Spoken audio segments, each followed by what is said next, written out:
today. It's rainy here today. Look at that. Probably can't see it, I suppose. What is this? Wilderness Channel? No.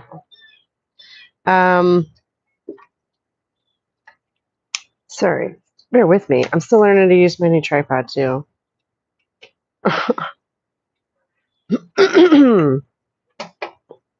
But we have the great and wonderful kitty cat back with us today, of course.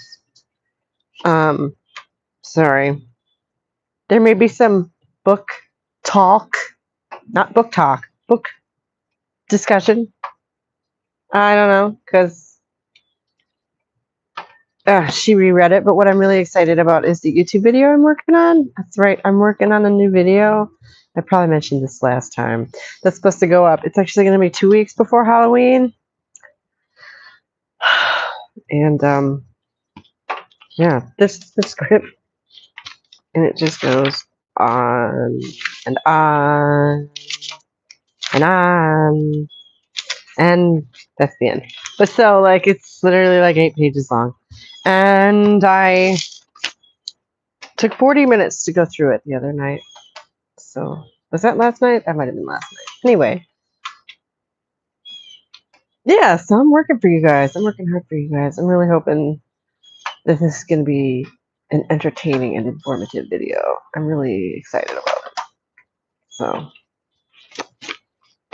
yeah. And I have notes for the couple that I want to do coming up too. I'm going to try going monthly so I can put a little more thought into them, you know, a little more effort, a little more time, really is what it is, of course. We're just waiting for the epic and wonderful kitty cat, who I just heard from this morning, so I'm certain that she'll be here soon. I hope everybody is having a lovely Wednesday, as usual. Oh, yeah, that video is actually going to go up on Monday, the 20th of October, is when to expect a new video from yours truly. And I'm really excited about it. The girl, things are getting crazy out there. So, you know, I think one has to choose one's topics with care, not just out of, you know, any potential fear of censorship, but also because you want to make the most impact. And it's quite difficult to really make an impact. Oh, good. Kitty cat's here. Yeah. Hey. What's up? Nothing. Nothing much. Tired. But yeah. Had to take my cat to the vet. Is he okay? Is she okay? She's okay. She must have sat on a spider or something, or a bug, and it bit her in the butt. Wow. And she got she got an abscess from it. So it got all infected. I know. It was like right on her hind leg. One of her back hind legs. And so I didn't even notice it until like one day I looked over and she was walking, right? Yeah. And she had a big bald spot and then like this weird hole, but it was like swollen. I was like, what the hell? And it was an abscess. And the reason why she was going bald was basically because she kept licking herself, right? To try to heal it, but that wasn't working. So, yeah. Right. Oh, poor baby. Yeah. She gonna be okay so though? I had to get her. She had to go to I had to sedate. They had to like put her under to be able to like drain it. Yeah. Yeah, and then you know, of course, then you got the pills, like the antibiotics. I'm like a little over $500 later. I'm like, oh my god! Yeah, like it's gotten real expensive. But yeah, I'm not gonna just like have her like get have sepsis. Right. I didn't want to mention we lost one a few weeks ago, the little black one. Oh no! What happened? Well, I'm not 100% sure I understand it. He just stopped eating because of some kind of nausea stuff. Some kind of inner ear thing. Like the vet said that he had been hit by a car or something as a kitten. Oh no. And like Yeah. I don't know, and so he had some kind of ear imbalance that like made him nauseous, and he got I don't really understand what happened. I don't. Yeah. It was Some awful sort of though. yeah. Yeah, that's no fun. I hate that. But at No. least one of the worst fears I have is having one of my cats run away and then me never finding out whatever happened to it. Oh, that's happened to me That's one of several my biggest fears. times. Yeah. No, I'm like, no, those are my babies. I need to have closure. Oh, it's So I need terrifically to know what's going on. upsetting. It's terrifically Yeah. upsetting, but they both got out of my mom's house. So, Yeah. I blame her. And the ones that stayed there all got cancer. So I'm not legit. She has 5 cats on the shelf in her dining room who all died of cancer. I'm not even kidding. So who knows? Maybe that's why they left. Maybe. It's cancerous there. Too much Mm. cancer. Well, I had she's a right cat. next One to a cat died of freeway cancer. and an airport. So I'm sure the air quality is just to die for. Beautiful, beautiful. That sounds lovely. Yeah. Yeah, I had one cat die of stomach cancer. That was actually my first Oh, cat.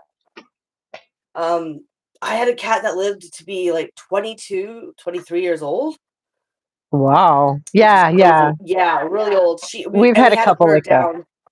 We had Aw. to put her down because her wounds weren't healing, and because she was just too Mm. old, right? Until she was Yeah, really yeah. hurting bad. She was a cutie. But yeah, I've Yeah. had 2 cats get hit by cars. Ooh. One we put down because it started getting lots of epilepsy, so we figured there was probably like some sort of like brain tumor or something going on. Yeah. Yeah, it Yikes. sucks. Mm. Yeah, I guess they don't do and kitty EEGs, I do become they? a wreck when like they die. I become like a wreck. Oh no, I know. And It I was promise myself I will never get another kitty, oh, and it never works. I no, always we're change. done for a while just because it's been so overwhelming around here for so long. We've both sworn no more after this, after these. No Yeah, more for a while.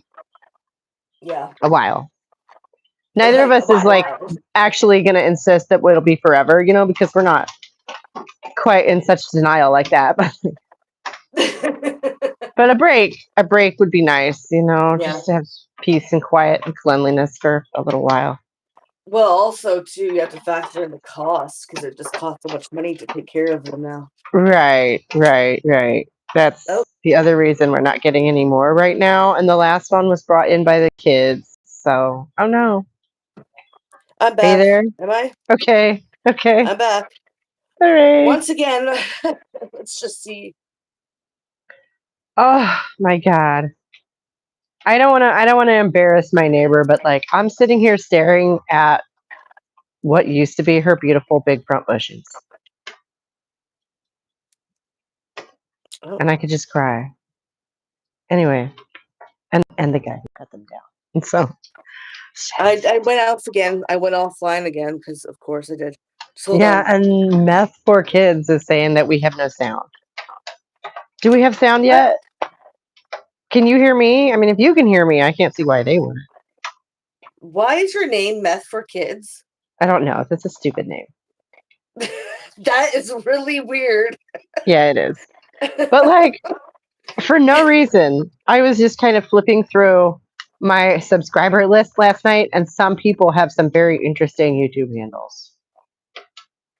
Yeah, they're probably bots. No, I mean, it reminds me of old Reddit handles, like back when I was on Reddit all the time, like stupid puns and like, He's saying that there's still no sound. My sound is on. I don't know. I can hear you just fine. I can hear you fine. Well, then maybe it's on his end. Maybe. I'm just thinking if I should try. Hold on. Just give me a sec. I'm going to be sneaky. Use something. Using my tablet and seeing if I can hear it from my tablet. Ah. I'm sorry. He's shrugging. I'm shrugging. I don't know. I'm sorry. I'll just give you a second. I'll be able to find out. What do you mean? You're going to pull it up on a computer or something? I got my tablet right here. Oh, is that what you meant by that? Okay. Go for it. So, as far as the week's events, if I nobody can can hear hear you us, on my tablet. now it's working, but not very loud. Well, I That's can hear it on my tablet just fine. that's very strange. Okay. A piece of advice you'd give to your younger self. Add a Q&A sticker. What? Why would I want to do that? We're not talking about the past here. No. Well, sort of. I mean, Actually, we today. are. But right now, we were going to talk about the present. Remember, you said you had something. Oh, you want to go in on that? Listen, we've gone through dead cats. Surely we have alienated just about everyone, but the So hardcore folks, right? when I heard from, oh well, who was it? It was who was it? What's his name? One of our viewers that he got shot. Yeah, that I literally don't happened know while what we were happened on to be like. air. I thought maybe like something like a hunting accident or something like that. I do. Yeah, no, it was in Or a something. school shooting. So in my imagination, he was just like on campus and was,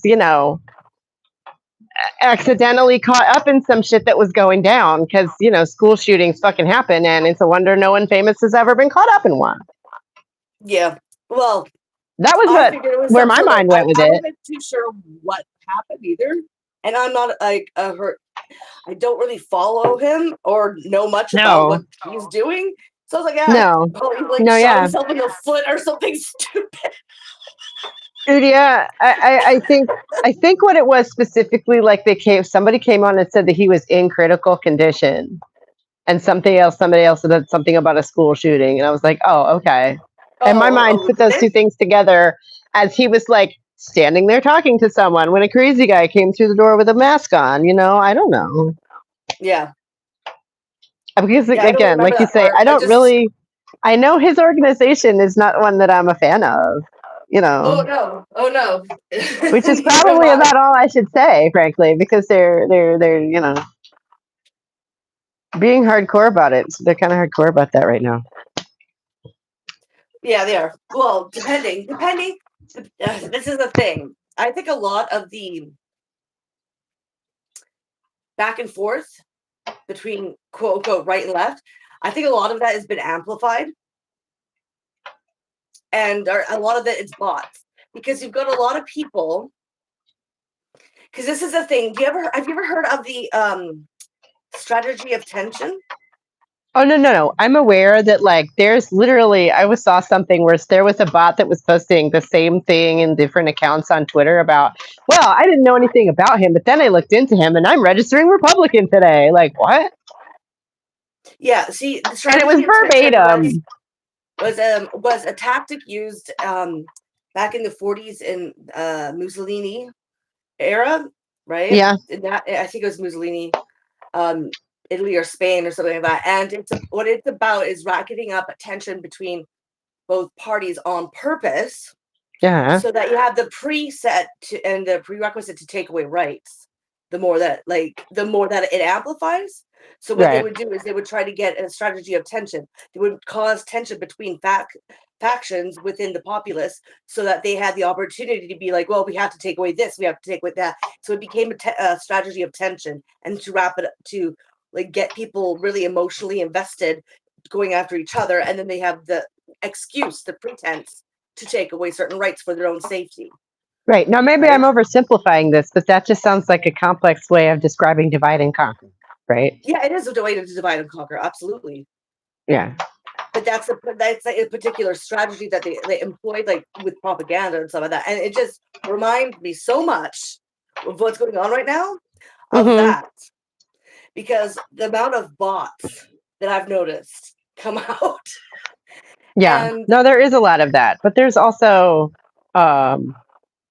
people being doxxed and like government officials saying shit. So I'm not about to come well, on that's here the and be thing. all, That's the thing. I think it's a lot of bots, because the fucking fumbling of the FBI, clearly oh, most people are oh my not God. taking what they're saying, because they fumble, they really cluster fucked it in the ass. Like nobody believes what they're saying. That's the thing. No. And so it's So the fact that they're trying to amp this up as a right versus left thing when the actual whole government is lying, I think most people are like disgusted by the fact that the government is have obviously giving out false information, not just false information, they're lying quite clearly. Yeah. And badly too, like obviously. Like Yeah. But and like, I've and heard here's some of the the real most problem with craziest that. people What that else I is would never have new? assumed being like, this is not a right versus left thing. This is an us versus them thing. And that's true. And so like I've been surprised of how many people that I've actually agree with who's not even close to being on like a left wing that Right. like are pointing out that they're trying to take away speech. They're trying to do that. And I'm like, yeah. Yeah. Yeah. It's almost as if reality is very uniting, you know? Yeah. And it's all and people have to realize that. Then I always have to wonder too about people who are doing it for money, who's been paid, who's not been paid by, whatever, to amplify certain tension between people, because you've got certain factions I never would have agreed with, but I agree with them that that's what they're doing, and then they're putting out a really class conscious sort of idea, like position. When I'm like, yeah, and I like, and then you've got others trying to sow seeds of doubt and like keep trying to bring it back to the leftists, the rightists. I'm like, no, no, no, no, no. It's the people in power with power. Yeah, no. Oh my God. Actually, I can name somebody who is really bad about that. Ariel Scarcella. I saw her video was Yes. literally leftist being evil in public. I'm like, holy Yeah. crap, I'm like, girl. okay, grifter. Okay, Like, grifter. like, like Miss LGBT, Miss Lesbian, activist over here. Are you fucking kidding me? Right? Wow. Right? Wow. That's just You're really what? showing your ass then. You're really showing your ass then that you're Yeah. not thinking. Yeah. Oh my That you're just God. using it for either because you're profiting from it, or you're stupid, or you've been paid off. Yeah, you've been paid off, Oh, or you're stupid. Because I cannot take anybody in her seriously case, at I this think it point. might be both. Yeah, yeah. Says the But lady with her hair sticking straight up. no, seriously, it's so obvious. It's so obvious that you don't know what you're even talking about when you're talking about these Yeah. things. That's Yeah. the thing with I've noticed too. A lot of these sort of activists, GC or trans activists, they have no concept of what's going on in geopolitics whatsoever, but they're trying to pick a side and run with it based Oh, on speaking of what's misinformation. going on in geopolitics, that's actually, I feel like, in the totally other end of this pool all week because the rapture is today. Did you know? Oh yeah, and what the fuck is that about? What all of a sudden everyone's like scared of the rapture? I'm like, Oh, what the fuck? it's not all of a sudden. It's not at all. And it is totally related to the Israel Palestine thing intimately. Yeah. It's all one big story. And it's so, but the widespread religious psychosis is really the part that got my dander up for some reason. I'm just like, wow, okay, Yeah, we're I just going didn't now. realize Shit. like I understand that it's connected, but I didn't realize like how all of a sudden like Yeah. everything's all of a sudden pushed right away. Girl, apparently 55% of the American populace believe that Jesus will return someday. This is I do news to not believe me. that one fucking bit. I, I think I, that's I, bullshit. I saw somebody saying this, like, way too many people believe that. If anybody believes that, way too many people believe that. But I do know that there are large swathes of the American populace who do believe that, or something like it. There are people that do, but not that much. That I've not met a not lot. more the Yeah, majority. yeah, There's yeah. not a majority. You cannot tell me that. There's a majority of people believe that. I That's haven't looked total into bull. it myself yet. I mean, this is Tennessee. One way or another, we're going to be real lonely around here if the rapture comes. I'm sorry. I cannot keep from laughing because to me, it is absurd. Because you have to realize that is a very evangelical thing. No, I do. I know exactly. There's not going to be 55% of people who are evangelical Christians, not just Christians, not just religious, but evangelical. No, I know. Right? So And there's no way there's I believe that also, I number. think, a lot of people who aren't religious and may have heard that and are like, yeah, sure, I guess, whatever. They don't know. Oh, well, I I don't know went if you, inside yeah, for sure. Like, something. okay, whatever you say, Jan. Sure, man. Right. Like, there's Sure, no way Jan. there's no way there's that many evangelicals. I mean, there is faction of the populace that are, but there's just no way because you got too many other factions that exist. Well, okay. The problem is, regardless what number percentage they make up, a lot of them are in the government right now, Yeah, which is because why this religion is is relevant always to that. used as an excuse for power. No, obviously, So but that's why like they are. they've I never. don't believe There's that. never I think been. we've talked Okay, about this before. I don't think the people that spout a lot of it up high believe it themselves. It's a way to garner power. right. But so at the end of the day, does it matter if they decide to blow everything up? You know, I I'm not sure that it does. I don't think. Yeah, I don't And the know. vast majority of goobers who do genuinely believe it are who we should be worried about, right? Why? Why? Because they're the ones who let the people, get away with it. I don't know. But I these haven't goobers, really thought this if they through think the yet because rapture I've is just coming, been. if they think the rapture is coming, they're not going to do anything because they think No, it's going to be by the exactly. hand of God. Exactly. And I was listening to a couple of different people talk about how this affects your worldview. If you truly believe that the world is going to end like soon, not someday, but like soon, you don't Yeah. plan for the future, which is Yeah. These people are going to get fucked over. freaky. They're selling off the things. They're going to get fucked over. Yeah. That sucks for them. Right. And it's just it's scary because yeah, this kind of dumb shit has happened before, but on the other hand, it's apparently widespread enough that it's like made major news outlets and like I'm No, like, I think major news outlets are bullshitting you. That's no, what I I think think. they're I don't. helping to spread it, honey. It's a mass psychosis. They're But spreading not that it. many Okay. people believe that. I Oh, just okay. don't believe that. I just don't believe that is that much. I think that you have to be very skeptical about anything that news tells you. Like Yeah. they get their marching orders from up high, so it's what the elites want you to think. And some people might fall for it, especially if they're evangelical. But like I said, there's no way 55% of them are evangelical Christians in the United No, States. I don't believe that either. But like, also, I think you're very skeptical and maybe live in a place where most people are, and that's just not true everywhere. Oh no, people here are dumb as fuck. Okay, well, They won't believe anything. They're just like, yeah, okay. They will walk off a cliff if like they are, said that that's a good pathway to go. Like the people in Canada, they're bad. oh yeah, no, I mean like when it comes to anything woo, I don't know, like spiritual shit, like it's just very different around here. The things that I have But heard, they're more of a conservative, like tinfoil hat conservative kind of like let's blame the yeah, immigrants too. yeah, like the things that I've heard come out of people's mouths since I moved here. Really serious adult people. Dog, shut the fuck up.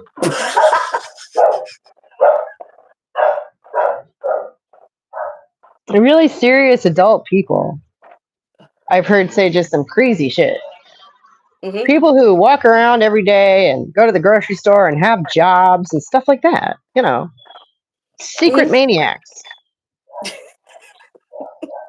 So you just never know. Yeah, I don't know. I'm sorry. I'm working on something. I'm going to make a video about this, and I'm waiting to see how it all plays out. Okay. Is really what it is. I'm just fascinated for some reason. Yeah. The Votilla boats too were attacked. Oh, yeah. I don't know what's going on with that. Who's alive? Who's not? So there's that too. That's not good because like they're in the final solution basically, right at this point. Yeah.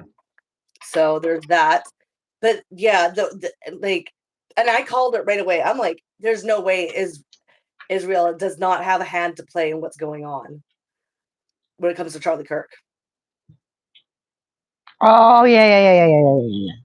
I called it right away. I'm like, this sounds like this sounds like what they would do. It's their MO. I mean, if you look at their history of assassinations, they have a policy of that. The literal policy. They've got the longest, like, you've killed so many people politically motivated. Why was the shot so bad then? The shot Holy wasn't so crap. bad. Oh my god! I mean, it worked, but like, if you were aiming No, for his that head, you wasn't where the fucking shot missed. if you watch the video, that's not where the shot comes from. I have not watched the video. I admit that. I have not sought out. I don't like snuff films. It's not. You don't have to watch it through the whole thing. You can just see the bullet come in from the other side. It came from behind the side, and if there's so many different people with phones now, it's hard not to find things. You can see someone hiding behind a bush with a gun. I guess I'll have to look into that. But like, this is gonna sound stupid, but I'm still traumatized by the Zapruder film. Watching that man's head explode. I see necessity. I don't. You don't need to watch the actual blood, the gore aspect of it, because you can see someone in the bushes behind with a gun, and you could see it come from behind. That's why it was so gory, was because it wasn't an entry wound, it was an exit wound. And the bullets that they're saying that did it would blow someone's head off. That is no possible way. And guess who has guns that they've manufactured to be very precise? I forget what kind of bullets they call it, but it's specifically made by Israel. And then Bibi Netanyahu goes on TV like 4 times. We didn't do it. We didn't do it. We didn't do it. I'm like, what the fuck? No one asked. That's true. I did hear about that, and that is weird. Like, that is weird. Yourself. Yeah, it's weird. This guy's a patsy. The guy that was supposedly the shooter's a patsy. There's footage of him. Not 10 minutes later, like completely like far away from the university at a Dairy Queen camera. There's no way. Nothing. Like, that's why I say when they fumbled really bad, there's no way that gun could have done it. There's no way he could have been in that spot. There was multiple people. He was just a patsy. He was supposed to drop off a gun at a certain spot, and someone was going to go pick it up for whatever reason. But yeah, there's no way that and even the things that they're giving us, like the so-called text messages, you put it through AI, they're like, this is fake. Oh no, that's the dumbest shit I've seen. Okay, listen, because I have kids that age. I have kids that age. Yeah, there's no kids. What the fuck? They do not write. That's like rated. That's like if my 45-year-old husband tried and wrote something like that. It sounds who's like watched too many cop shows. You know, like the seriously. Drop site, the vehicle, like no, like the squad car. No, you're gonna say the cops. Like it reads like a fucking police or a Fed did it. Yeah, wrote it. And it's not even good. Like it's not even good. It's not good. That they literally think we're that stupid.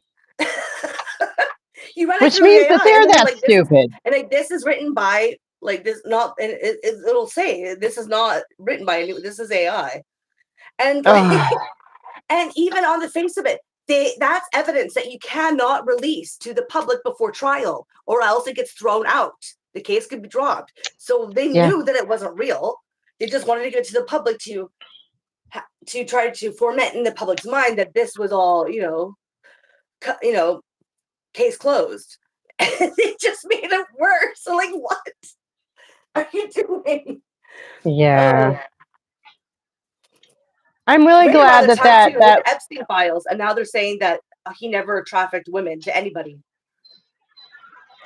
Oh, the sunscreen. That's what I went inside to get, even though it's cloudy. Say that again. Something about the Epstein files. Well, they just blocked from releasing the Epstein files while this was going on. And when they were asked, when Kash Patel was asked about this, he claims there's no evidence to suggest that Epstein trafficked women to anybody. It was just for himself. Yeah. Yeah. Okay. And I'm like, no. Okay.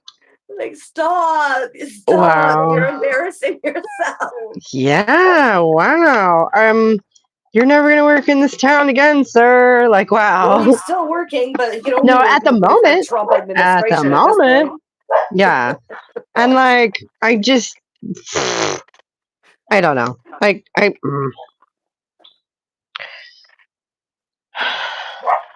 I just really hope they can stop themselves from like blowing up the world within the next couple of years, because I'm trying to get shit done. Like, this shit is just getting I know. And it's as if They're just all marking time because they don't think any of it. That's the thing that scares me. Okay, is do they act like none of it matters because they're psychopaths, or do they act like none of it matters because they genuinely don't think any of this is going to matter later? They're acting like this because they're psychopaths, and they acting like this because they just hope they're trying to rush things. They're trying to rush things. Accelerationist. And so they're just putting out whatever, and like they're not. They're thinking we're just that stupid that we're just going to gulp it up, and that they'll be able to amplify I don't even get it. the tension. Oh my god! They think they could just enough people will be able to be amplified by the tension by controlling the algorithm and like the way that the things that are people seeing online, and pump out things that are agitating to the a divide and conquer strategy. Yeah, the strategy of tension.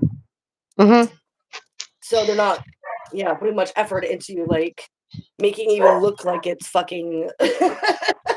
But that's the thing, is that there is too many people that are like, nah, we can see this for what this is bullshit. Right, so they're stupid. Yeah. Like they can't even effectively lie to people. No, I know. Which is, frightening. They're stupid for underestimating the fact that we are not that stupid. Right, but so if they thought that was convincing, then that means maybe they are. Well, they were stupid enough to, they are stupid. They are stupid enough to think that we're that stupid. Yeah. Because you have to be deaf, dumb, and blind to like take what they're saying at face value. Yeah. But they think they can pay off enough people, amplify what they want on social media, and people will just go for it. Really. Yeah. Oh my gosh. To say nothing of like the page shills. Right? Oh, I know. What? Why and did you my can tell headphones who's turn paid. themselves off? And you can tell who's paid because they're the ones that keep trying to bring it back to a left versus right thing without acknowledging that's the whole purpose of having the so-called left and right as representative democracy. It allows for the divide and conquer. It allows to get people, working class people, to go against their own self-interest by going against other working class people instead of the institution on a whole. Because either way, left versus right, they don't fucking represent the people. They represent factions of elite. Yeah. Which, I'm not sure of an unreligious way to say this, but I mean this facetiously. Saints preserve us if they ever decide to work together. But that would never happen, right? That would never happen. I don't know. There's a lot of people, even on the right, who are saying that this is like that. I'm like, are starting to spout class consciousness. When I'm like, what? And they're making it very clear, which is really surprising. I never would have imagined. Like Candace Owens. Candace Owens is like, this is against us, all of us, against the billionaire class. I'm like, what? What? Are we still right wing then? Are we still right wing if we're saying things like that? Oops, I don't know anymore. That isn't actually right wing. That's a left wing position to take, even if she doesn't realize it. I know. Again, it's as if reality is very uniting or something. Yeah, right? Because like when it comes down to it, that's their biggest enemy right now. We can have disagreements of political issues another time. Like right now, we need to stop from us blowing each other up and the whole world with us. Really? Yeah. Agreed. Like, it's scary. Things are just going bonkers. Yeah. And the accelerationists seem to be winning lately, don't they? Yeah. But yeah. What a crazy fucking times. Yeah, thank you for taking the time amongst all of this to look at my book again. I don't know if you got a chance to reread it before I edited it. Because I just went ahead and did it. Because I couldn't. Move like on. right now again? No. In the past. Thank you for doing that. And amongst all of this insanity that's been going on. I'm trying to segue because we have to eventually get to reading. No. I was just about to say that I don't know if you got my last message that I texted you about it. About how you said it was smooth, the edit was smooth, and it made her It education made it look more more. holistic the way that, yeah. Yeah. Yeah, okay, good. I don't know if that makes sense to you, but what I mean is that it's not just like superimposed focus on just say the horticulture, because you're Yeah. like, you're bringing other educational, I don't know if they're going to, you know, like, I don't know if you're going to be like, it just makes it more realistic. I don't know how to say it. They're just going through the encyclopedia and she's picking out stuff that she's interested in. Yeah. Yeah. But the fact that you've actually like named it and then like, you know, explained it just makes it more holistic. It makes it more realistic. Like, That's it's more great. well-rounded way of going about it. Right. Oh, that's just thought you should know. Thank you. That's what I was hoping for, yeah, with it, because it just felt like a dangling loose end. Yeah. And I thought that I could turn that dangling loose end into something that connected to stuff that's foreshadowing and character development and all of that. So yeah. Yeah. It just it tidies it up a bit, you know? Mm-hmm. Yeah. And oh my gosh, I wish I could have you read the bit, like literally the 2 pages that I wrote at the beginning of part 2, because I'm so happy with the way that came together. Oh, good. Because I ended up like having to, okay, like, so they're exchanging letters, right? You know that already. Yep. And they end up having with this little sort of intellectual like competition going, where each of them comes up with some interesting thing they learned, and then the other one tries to top them. Mm-hmm. It's very cute, I guess. And literally, I went and I looked up the things that had been. I was just trying to figure out something that he could have sent her. Mm-hmm. That had been. Yeah. So I go and I look at the scientific discoveries from that year, and it was literally the year somebody discovered the greenhouse effect. Oh! I was that's like, cool. that's perfect. Right? That Because would. number one, ecology is a big theme. Number two, it's easily everybody in the readership is going to go, oh, I know what that is. Yeah. And thirdly, they met in a greenhouse. Yeah, right? So I was just like, in your man. And it's just so wonderful when these things come together. And I was like, oh, big theme. No, that's really perfect. early That's on. so I'm so perfect. happy. I love that. I love that. Right? I was so excited. So we're moving on with that. In between trying to get this video finished, I started filming yesterday. So. Ooh, more filming. Yeah, because it's supposed to go up on the 20th now. He talked me into putting it up a week early because I have the time to, and he's gonna. Yeah. Yeah, I have somebody actually gonna put money behind advertising my freaking videos. So. Yay! Yeah, he wants to do the whole 2 weeks before Halloween, which like makes sense, because there's the midterms like immediately after that, and nobody's gonna give a shit about my witch video. And I won't. Yeah, and immediately after the Halloween, I won't be here. I don't know if I told you. No, where are you going? I am going to be going to Nova Scotia for about 2 weeks. Oh my god! Which is like that's all the way on the other side. Yeah, yeah. So I've already bought the plane tickets and everything. So. Oh wow! Why? My friends make me go for my birthday, because my birthday was like in September. He's making me go. He's paid for it, and he's making me go with him to a Sarah McLachlan concert. Well, happy belated birthday! That sounds kind of awesome. Because we used to listen to her like when we were younger, right? Yeah. Like back in teenager days, right? When like what some of her first albums, because she's Canadian, right? Oh, okay. Right. I didn't know that. I just she's Canadian. She's from the same area that he's from.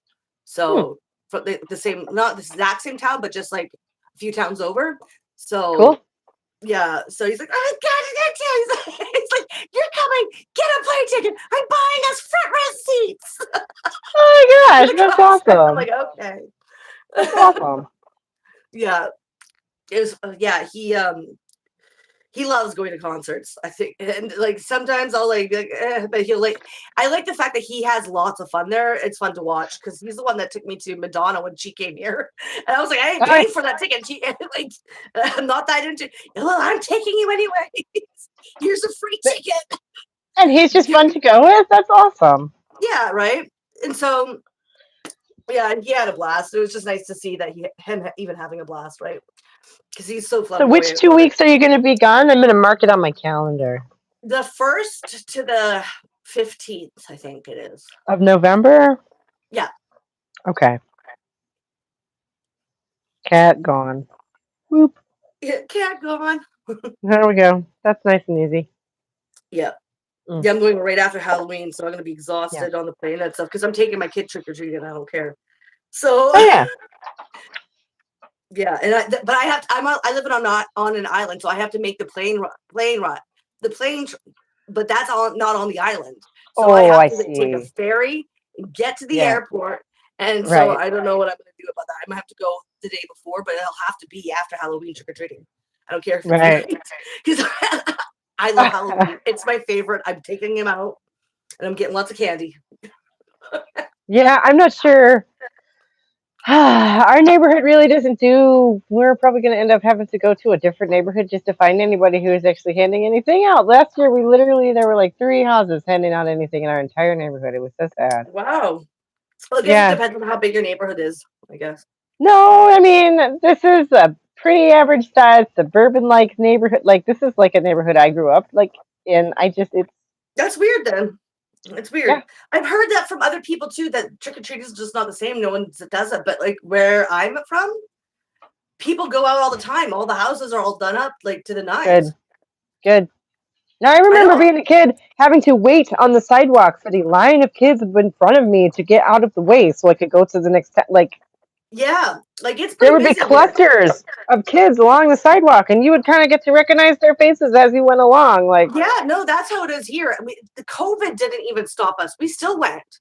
And people still wow. went. Yeah. Yeah. No, they really see in Cleveland before we moved, people were pretty good about it, but down here, it really just is kind of dead, and it's very sad. That is sad. Yeah. I wouldn't be able to. I would be so sad. I'd be so, part of my soul would die. I love Halloween.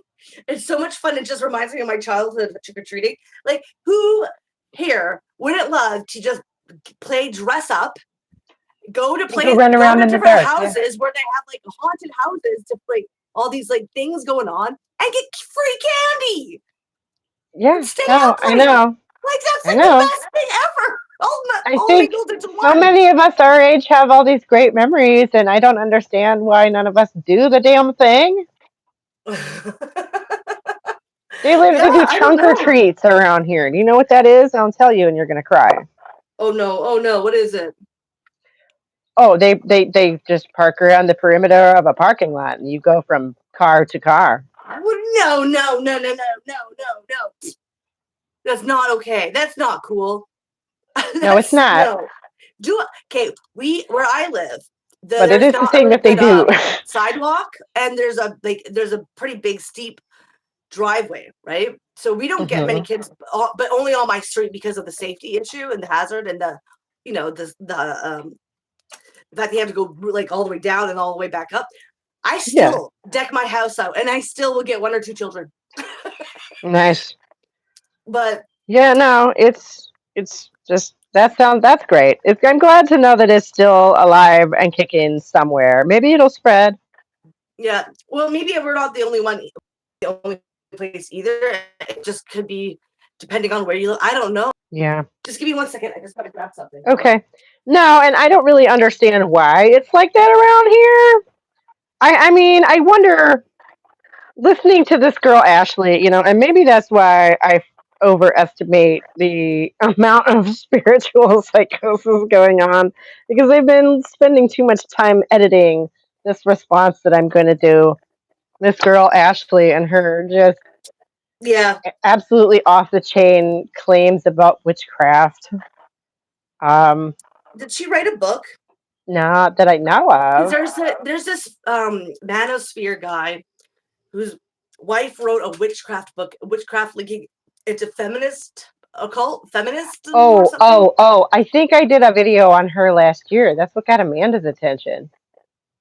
Oh, That blonde lady who thinks that feminism is demonic. Yeah, yeah. yeah. I'm trying to think of her name. No, this is a young girl. She's like 20 something, Yeah.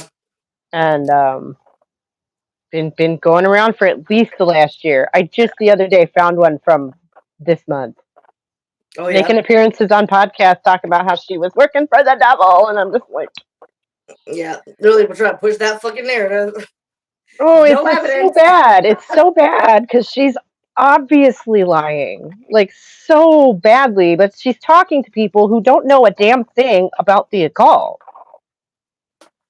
So they have no Or they idea. just know she's lying and they don't care because it fits their personal interest. No, that's the worst thing. She seems to be love bombing other young people Oh, and other converts, okay? Like it's and weird. she's a life coach because of course she is. This is this is a marketing gimmick for her. Well, Yeah. I was She's, just about you to know, say, mm, well, it's a good thing we're doing it this chapter today because we are going to go through history and the origin and all that of the sexual division of labor, obviously because of the title, right? If you haven't seen. So this one's good. This one's a good one because I remember talking to you about certain things about like when patriarchy or whatever the division of between the sexes became a relationship of oppression and subordination and dominance, right? And there right. were some things that we like kind of like went back and forth on, right? This is where Yeah. a lot of this is where this is going to be delving into the actual history and anthropology of it all. So yeah, it's going to be really It's going to interesting. be a hard one, I think. Mm, Should we get started then? yeah. Go for it. Yeah. Okay. So again, what I'm going to do is I'm not going to put on my mic. Okay. So if you want to, cut in if I'm cutting out, or you just really need to say something about something, go right Okay. ahead. Okay. Okay. I'm Okay. still going to be taking notes and I'm going to mute myself while just in case, you know, Yep. noisy So around here. today we're doing Maria Muse's Patriarchy and Accumulation on a World Scale, Women in the International Division of Labor. So this is chapter 2, Social Origins of the Sexual Division of Labor. We're going to go through with the search for origins within a feminist perspective, biased concepts, suggested approach, appropriation of nature by women and men, women's and men's appropriation of their own bodies, women's and men's object relation to nature, female productivity as a precondition of male productivity, the myth of man the hunter, women's tools, men's tools, pastoralists, agriculturalists, and lastly, man the hunter under feudalism and capitalism. All right. So, Chapter 2, Social Origins of the Sexual Division of Labor. The search for origins within a feminist perspective. Since the rise of positivism and functionalism as the dominant schools of thought among Western social scientists in the 1920s, the search for the origins of unequal and hierarchical relationships in society in general, and the asymmetric division of labor between men and women in particular, has been taboo. The neglect and even systematic suppression of this question has been part of an overall campaign against Marxist thinking and theorizing in the academic world, particularly in the Anglo-Saxon world. It is only now that this question is being asked again. Significantly, it was not first asked by academics, but by women actively involved in the women's movement. Whatever the ideological differences between the various feminist groups, they are united in the rebellion against the hierarchical relationship, which is no longer accepted as biological destiny, but seen as something to be abolished. The search for the social foundations of this asymmetry is a necessary consequence of the rebellion. Women who are committed to struggle against the age-old oppression and exploitation of women cannot rest content with the indifferent conclusions put forward by many academics, that the question of origins should not be raised because we know so little about them. The search for the social origins of this relationship is part of the political strategy of women's emancipation. Without understanding the foundation and the functioning of the asymmetric relationship between men and women, it is not possible to overcome it. This political and strategic motivation fundamentally differentiates this new quest for the origins from other academic speculation and research endeavors. Its aim is not merely to analyze or to find an interpretation of an old problem. The purpose is rather to solve it. The following discussion should therefore be understood as a contribution to spreading the consciousness of the existence of gender hierarchy and collective action aimed at dismantling it. Biased concepts. We began to ask about the origins of the oppressive relationship between the sexes. We soon discovered that none of the old explanations put forward by social scientists since the last century was satisfactory. For in all explanations, whether they stem from an evolutionist, a positivist, functionalist, or even a Marxist approach, the problem which needs explanation is, in the last analysis, seen as biologically determined and hence beyond the scope of social change. Therefore, before discussing the origins of an asymmetric division of labor between the sexes, it is useful to identify the biological biases in some of the concepts we commonly use in our debates. This covert or overt biological determinism, paraphrased in Freud's statement that anatomy is destiny, is perhaps the most deep-rooted obstacle to the analysis of the causes of women's oppression and exploitation. Although women who struggle for their emancipation have rejected biological determinism, they find it very difficult to establish that the unequal, hierarchical, and exploitative relationship between men and women is caused by social, that is, historical factors. One of our main problems is the fact that not only the analysis as such, but also the tools of the analysis, the basic concepts and definitions are affected, or rather, infected by biological determinism. This is largely true of the basic concepts which are central to our analysis, such as the concepts of nature, of labor, of the sexual division of labor, of the family, and of productivity. If these concepts are used without a critique of their implicit ideological biases, they tend to obscure rather than to clarify the issue. This is above all true for the concept of nature.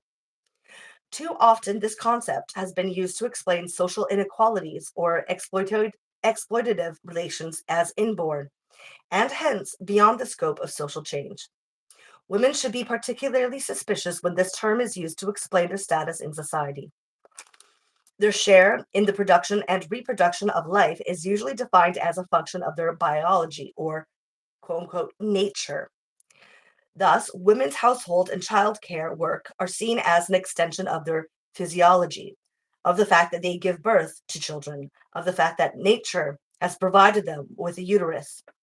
All the labor that goes into the production of life, including the labor of giving birth to a child, is not seen as the conscious interaction of a human being with nature, that is a truly human activity, but rather as an activity of nature, which produces plants and animals unconsciously and has no control over this process.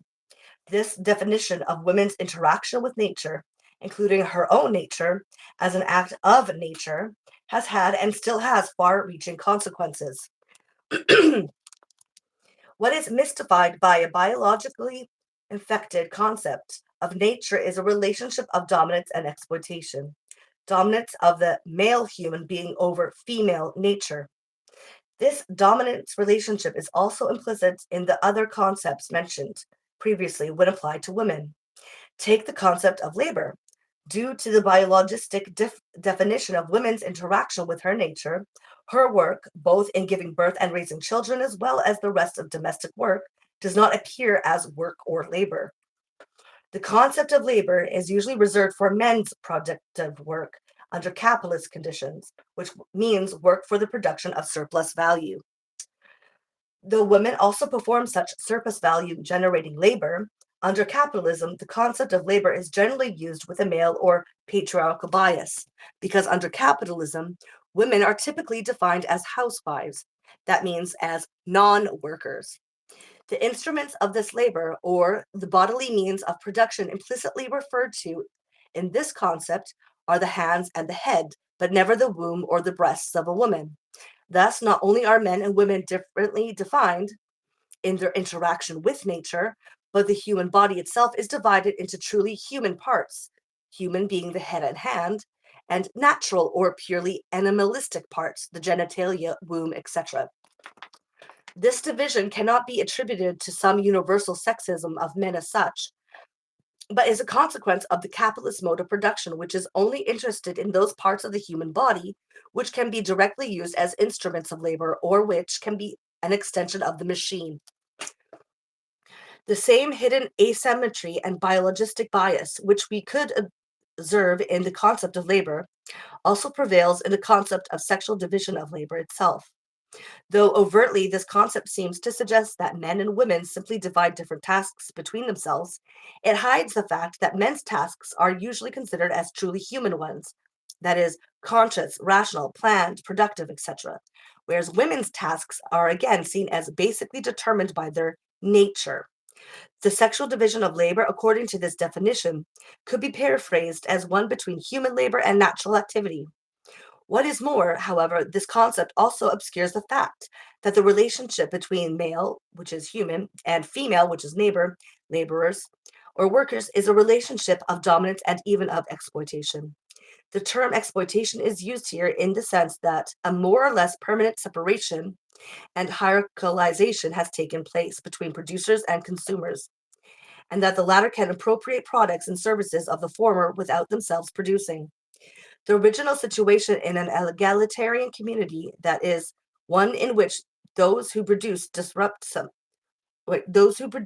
something are also, in an intergenerational sense, its consumers, has been disrupted.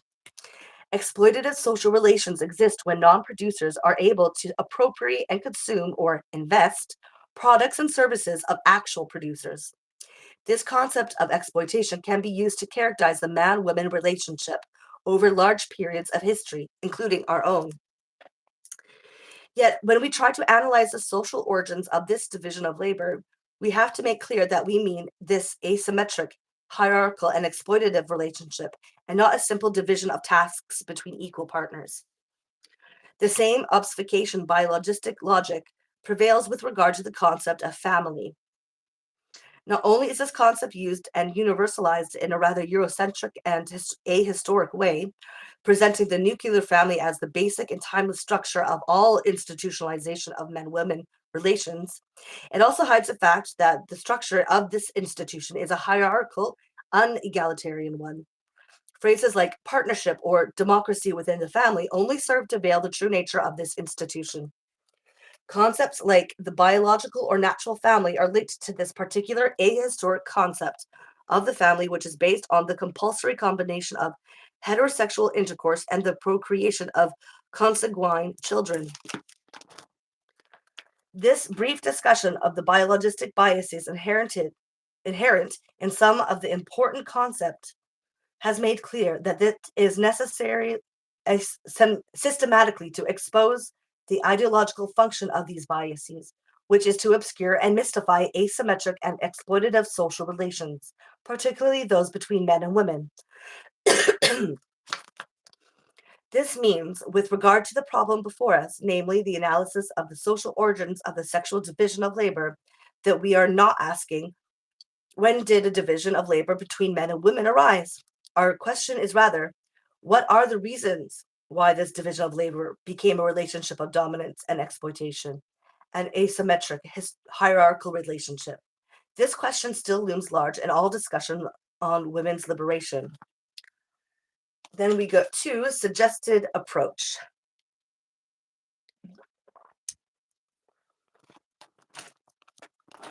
What we can do to eliminate the biases in the previous mentioned concepts. Not use the concepts at all, as some women suggest, but then we would be without a language to express our ideas, or invent new ones. But concepts summarize historical practice and theory and cannot voluntaristically be just invented. We have to accept that the basic concepts we use in our analysis have already been occupied. like territories or colonies, by dominant sexist ideology. Though we cannot abandon them, we can look at them from below, not from the point of view of the dominant ideology, but from the point of view of the historical experiences of the oppressed, exploited, and subordinated, and their struggle for emancipation. It is thus necessary, regarding the concept of the productivity of labor, to reject its narrow definition and to show that labor can only be productive in the sense of producing surplus value as long as it can tap, extract, exploit, and appropriate labor which is spent in the production of life or subsistence production, which is largely non-wage labor mainly done by women, as this production of life is the perennial precondition of all other historical forms of productive labor, including that under conditions of capitalist accumulation. It has to be defined as work and not as unconscious or just a natural activity.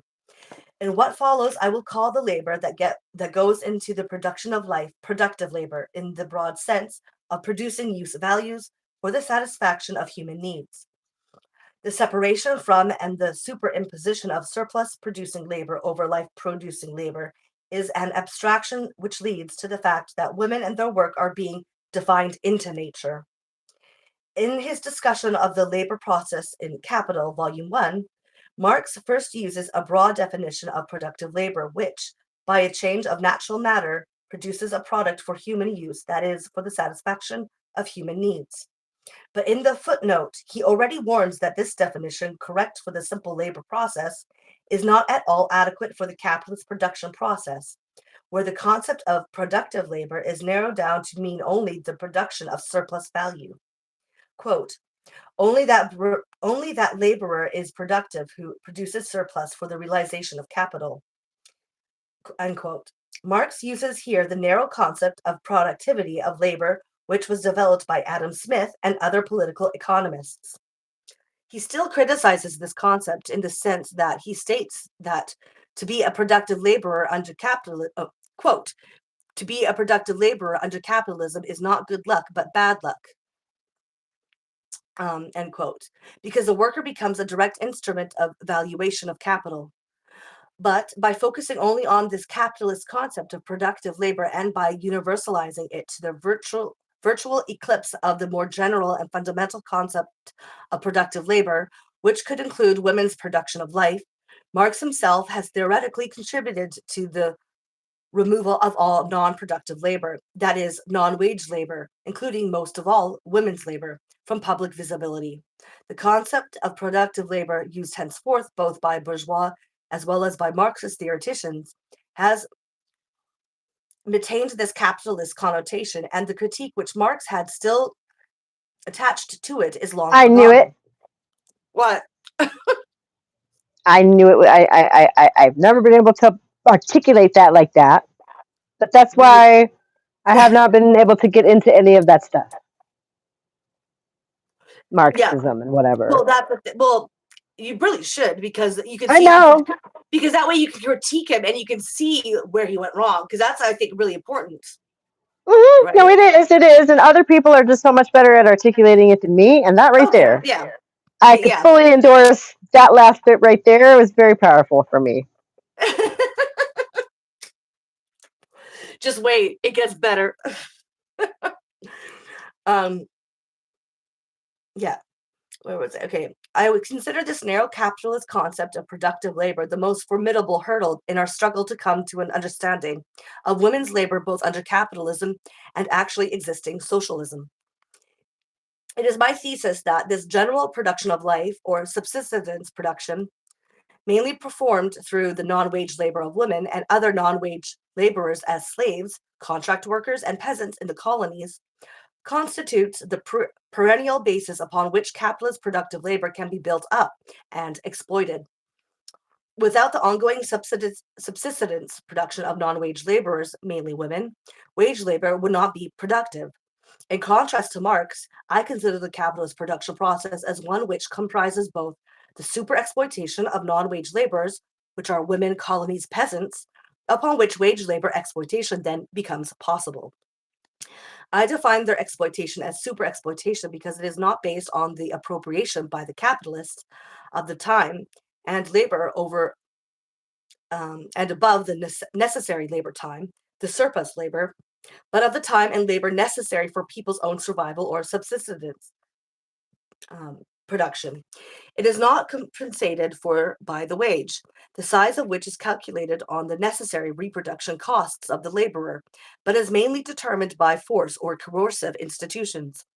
This is the main reason for the growing poverty and starvation of the third world producers. In their case, the principle of an exchange of equivalents underlying the wage negotiations of workers in the West is not applied.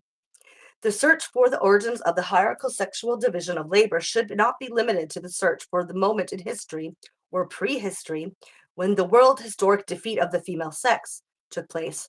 Though studies in primatology, prehistory, and archaeology are useful and necessary for our search, we cannot expect them to give an answer to this question unless we are able to develop materialist, historical, non-biologistic concepts of men and women and the relationship to nature and history. As Roswitha Lukert puts it, quote, the beginning of human history is primarily not a problem of fixing a certain date, but rather that of finding a materialist concept of man and history, end quote. If we use this approach, which is closely linked to the strategic motivation mentioned previously, we shall see that the development of vertical, unequal relationships between women and men is not a matter of the past only.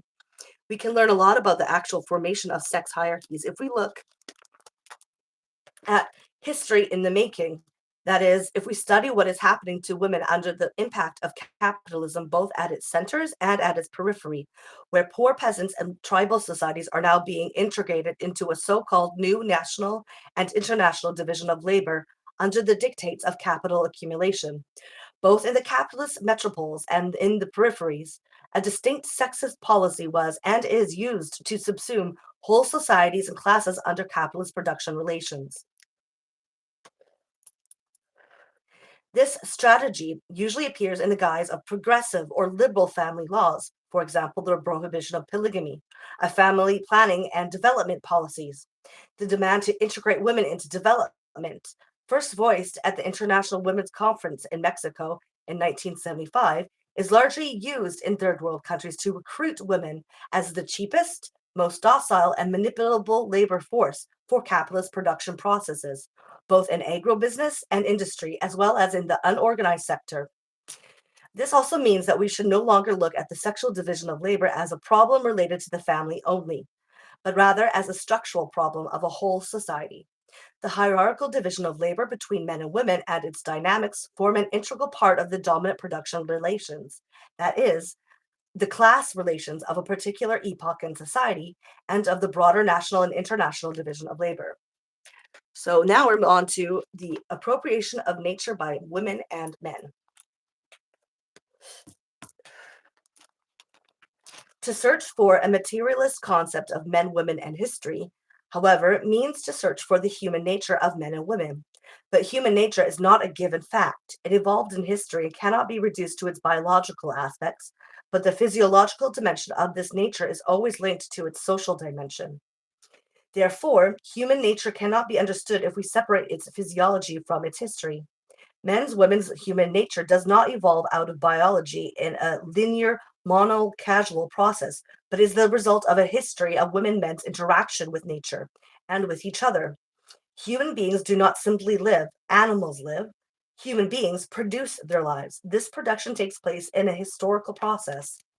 In contrast to the evolution in the animal world or natural history, human history is social history right from the beginning, because all human history is characterized, according to Marx and Engels, by three moments, which existed at the beginning of mankind and also exist today.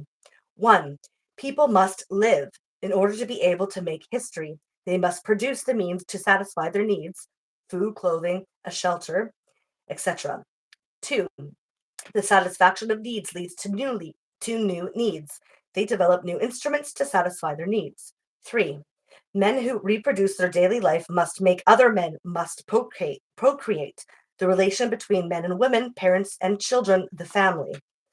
Later on, Marx uses the expression appropriation of the natural matter to conceptualize work in its broadest sense, work as appropriation of nature for the satisfaction of human needs. Quote, labor is, in the first place, a process in which both man and nature participate, and which man on his own accord regulates, controls the material reactions between himself and nature. He opposes himself to nature as one of her forces, setting in motion arms and legs, head and hands, the natural forces of his body, in order to appropriate nature's productions in a form adapted to his wants. By thus acting on the external world and changing it, he at the same time changes his own nature. End quote. We must stress that this appropriation of nature is the characteristic of all human history, including the earliest primitive stages. Engels, strongly influenced by evolutionist thinking, separates these earliest stages as prehistory from the actual human history, which, according to him, begins only with civilization. This means it begins with a fully fledged class and patriarchal relations. Engels is not able to answer the question how humanity then jumped from prehistory to social history. Moreover, he does not apply the method of dialectical historical materialism to the study of these primitive societies which have not yet entered history. He thinks that the laws of evolution prevailed up to the emergence of private property, of family, and the state. In the first two sentences of the preface to The Origin of the Family, Private Property, and the State, circa 1884, he stresses, quote, according to the materialistic conception, the determining factor in history is, in the last resort, the production and reproduction of immediate life. But this itself is of a twofold character. On the one hand, the production of the means of subsistence, of food, clothing, and shelter, and the tools requisite therefore. On the other, the production of human beings themselves, the propagation of the species, the social institutions under which men of a definite historical epoch and a definite country live are conditioned by both kinds of production and by the stage of development of labor on the one hand and of the family on the other, end quote.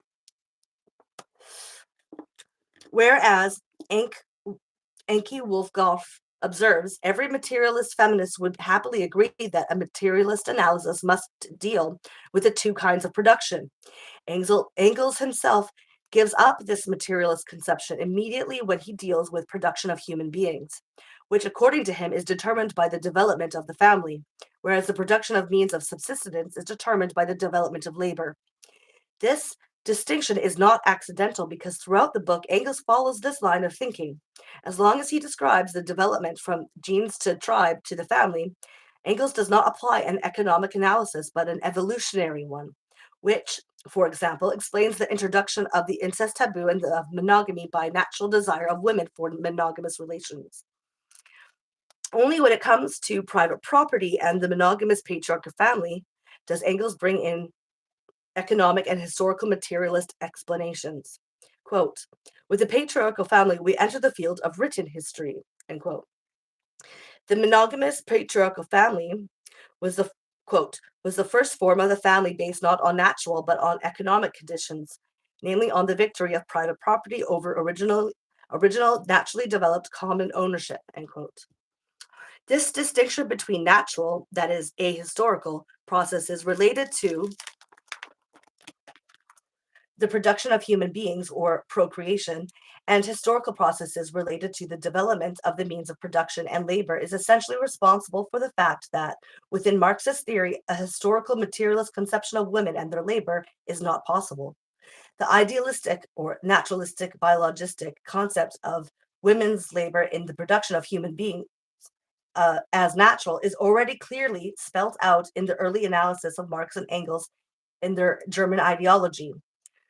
Although Marx and Engels are eager to establish the historical and material basis of the three moments that constitute human life, they quickly exclude or drop the third moment, namely the production of new people, from the sphere of history. They still begin their discussion on the third moment as follows. Quote, the third circumstance, which from the very outset enters into historical development, is that men who daily remake their own life begin to make other men to propagate their kind. The relation between man and woman, parents and children, the family which, to begin with, is the only social relationship, becomes later. Then, when increased needs create new social relations, and the increased population, new needs, a subordinate one. End quote. This means the man-woman relation is no longer considered as a driving force in history, but industry.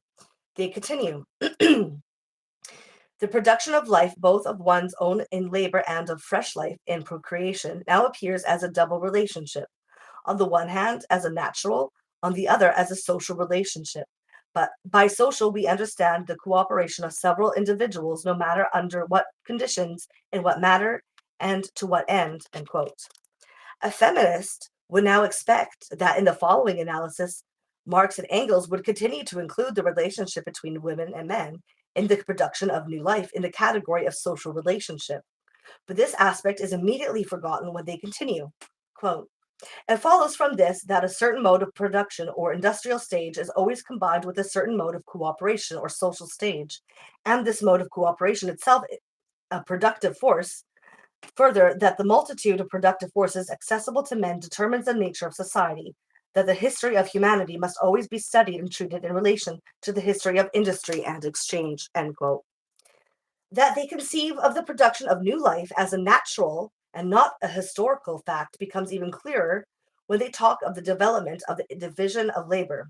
This division of labor, which was originally nothing but the division of labor in the sexual act, or the natural division of labor in the family, only becomes truly a division of labor from the moment when a division of material and mental labor appears.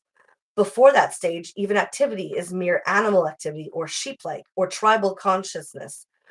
What leads from this sheep-like existence, which women still lead today according to this concept, to a truly human, historical, social existence is the increase of productivity of male labor, the increase of needs and of population growth. The cooperation of man and women in the sexual act and the work of women in the rearing and nursing of children obviously do not belong in the realm of productive forces of labor, industry, and exchange, but to nature. By separating the production of new life from the production of the daily requirements through labor, by elevating the latter to the realm of history and humanity, by calling it first natural, the second social, they have involuntarily contributed to the biological determinism which we still suffer today. With regard to women and their labor, they remain as idealistic as the German ideologues whom they criticized. If we want to find a historical and materialist concept of women and men and their history, we have first to analyze their respective interaction with nature and how, in this process, they build up their own human or social nature. If we were to follow Engels, we would have to relegate women's interaction with nature to be the sphere of evolution. This, in fact, is being done by functionalists and behaviorists all over the world. We would have to conclude that women have not yet entered history as defined by Engels and still basically belong to the animal world. Then we are on to men's appropriation of their own bodies. The labor process in its elementary form is, according to Marx, a conscious action with a view to producing use values. In a wider sense, it is the appropriation of natural substances for human requirements. This exchange of matter between human beings and nature is the everlasting nature-imposed condition of human existence, or rather is common to every historical phase. In this exchange of matter between human beings and nature, human beings, women and men, not only develop and change the external nature with which they find themselves confronted, but also their own bodily nature. Their interaction between human beings and nature for the production of their human requirements, needs, like all production, an instrument or a means of production. The first means of production with which human beings act upon nature is their own body. It is also the internal precondition of all further means of production. But the body is not only the tool with which human beings act upon nature, the body is also the aim of the satisfaction of needs. Human beings do not only use their body to produce use values, they also keep their bodies alive, in its wildest sense, by the consumption of their products. In his analysis of the labor process in its widest sense as appropriation of natural substances, Marx does not make a difference between men and women. For our subject, however, it is important to stress that men and women act upon nature with a qualitatively different body. If we want to achieve clarity with regard to the asymmetric division of labor between the sexes, it is necessary not to talk of man's, the abstract generic being, appropriation of nature, but of women's and men's appropriation of nature.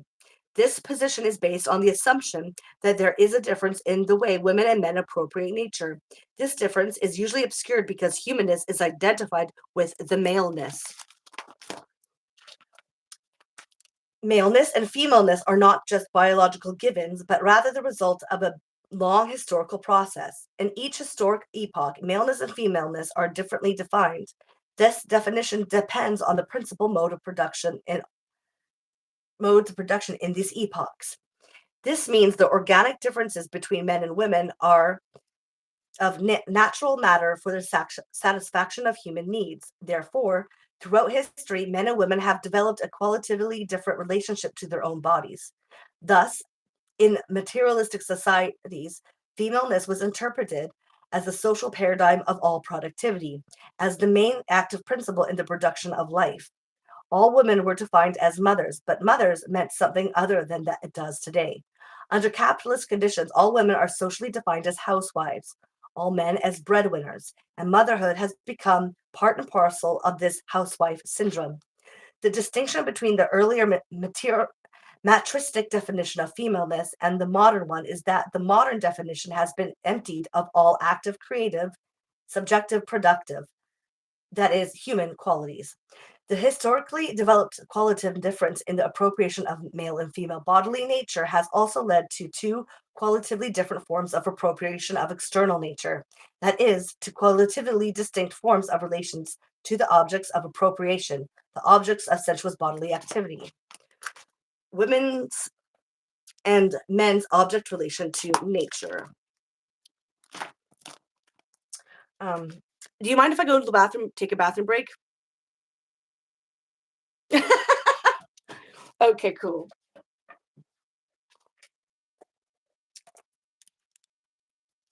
I will be right back. I'm actually having lunch.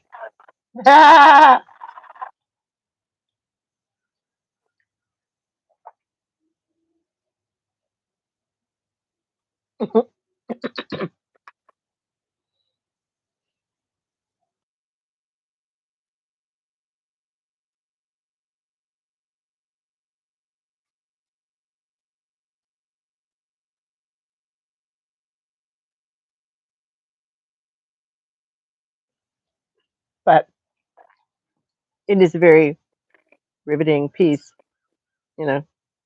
Uh, I've had to stop myself from cutting in several times because I don't want to interrupt you. Um, I don't know if you can actually hear me right now. For the record,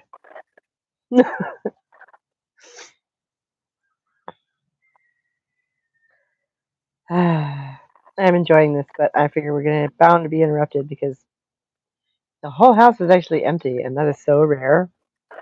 Somebody is bound to get home any minute. So just trying to enjoy this peace and quiet. No, that's not done. Okay.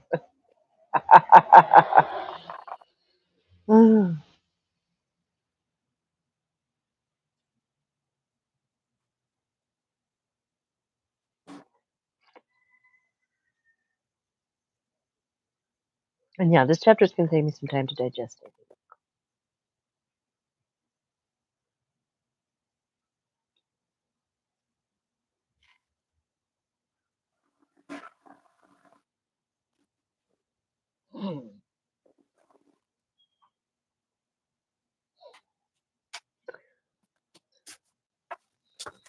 Okay, I'm back. All right, cool.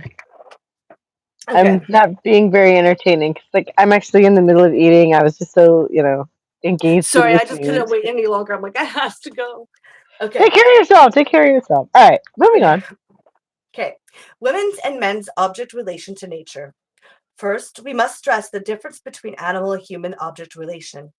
Human object relation in praxis, that is, action and reflection, it becomes visible only in the historical process, and it implies social interaction or cooperation. The human body was not only the first means of production, It was also the first force of production. This means the human body is experienced at being able to bring forth something new, and hence change the external and the human nature. Human object relation to nature is, in contrast to that of the animals, a productive one. In the appropriation of the body as a productive force, the difference between women and men has had far-reaching consequences. What characterizes women's object relation to nature, to their own as well as to the external nature? First, we see that women can experience their whole body as productive, not only their hands and or their heads. Out of their body, they produce new children, as well as the first food for these children. It is of crucial importance for our subject that women's activity in producing children and milk is understood as truly human, that is, conscious social activity. Women appropriated their own nature women appropriated their own nature, their capacity to give birth and to produce milk in the same way as man appropriated their own bodily nature, in the sense that their hands and head, etc., acquired skills through work and reflection to make and handle tools. In this sense, the activity of women in bearing and rearing children has to be understood as work. It is one of the greatest obstacles to women's liberation, that is, humanization, that these activities are still interpreted as purely physiological functions, comparable to those of other mammals, and lying outside the sphere of conscious human influence. This view that the productivity of the female body is identical with animal fertility, a view which is presently propagated and popularized the world over by demographers and population planners, has to be understood as a result of the patriarchal and capitalist division of labor and not as its precondition. In the course of their history, women observed the changes in their own bodies and acquired through observation and experiment a vast body of experimental knowledge about the functions of their bodies, about the rhythm of menstruation, about pregnancy and childbirth. This appropriation of their own bodily nature was closely related to the acquisition of knowledge about the generative forces of external nature, about plants, animals, the earth, water, and air. Thus, they did not simply breed children like cows, but they appropriated their own generative and productive forces. They analyzed and reflected upon their own and former experiences and passed them down onto their daughters. This means they were not helpless victims of the generative forces of their bodies, but learned to influence them, including the number of children they wanted to have. We are in possession of enough evidence today to conclude that women in pre-patriarchal societies knew better how to regulate the number of their children and the frequency of births than even do modern women who have lost this knowledge through their subjugation to the patriarchal capitalist civilizing process. Among gatherers and hunters and other primitive groups, various methods existed. Sorry, we're gonna have to move. I Wow. don't fucking believe this. Yeah, yeah. I can't hear you. That is. Okay. Can you see his ass? Oh my god.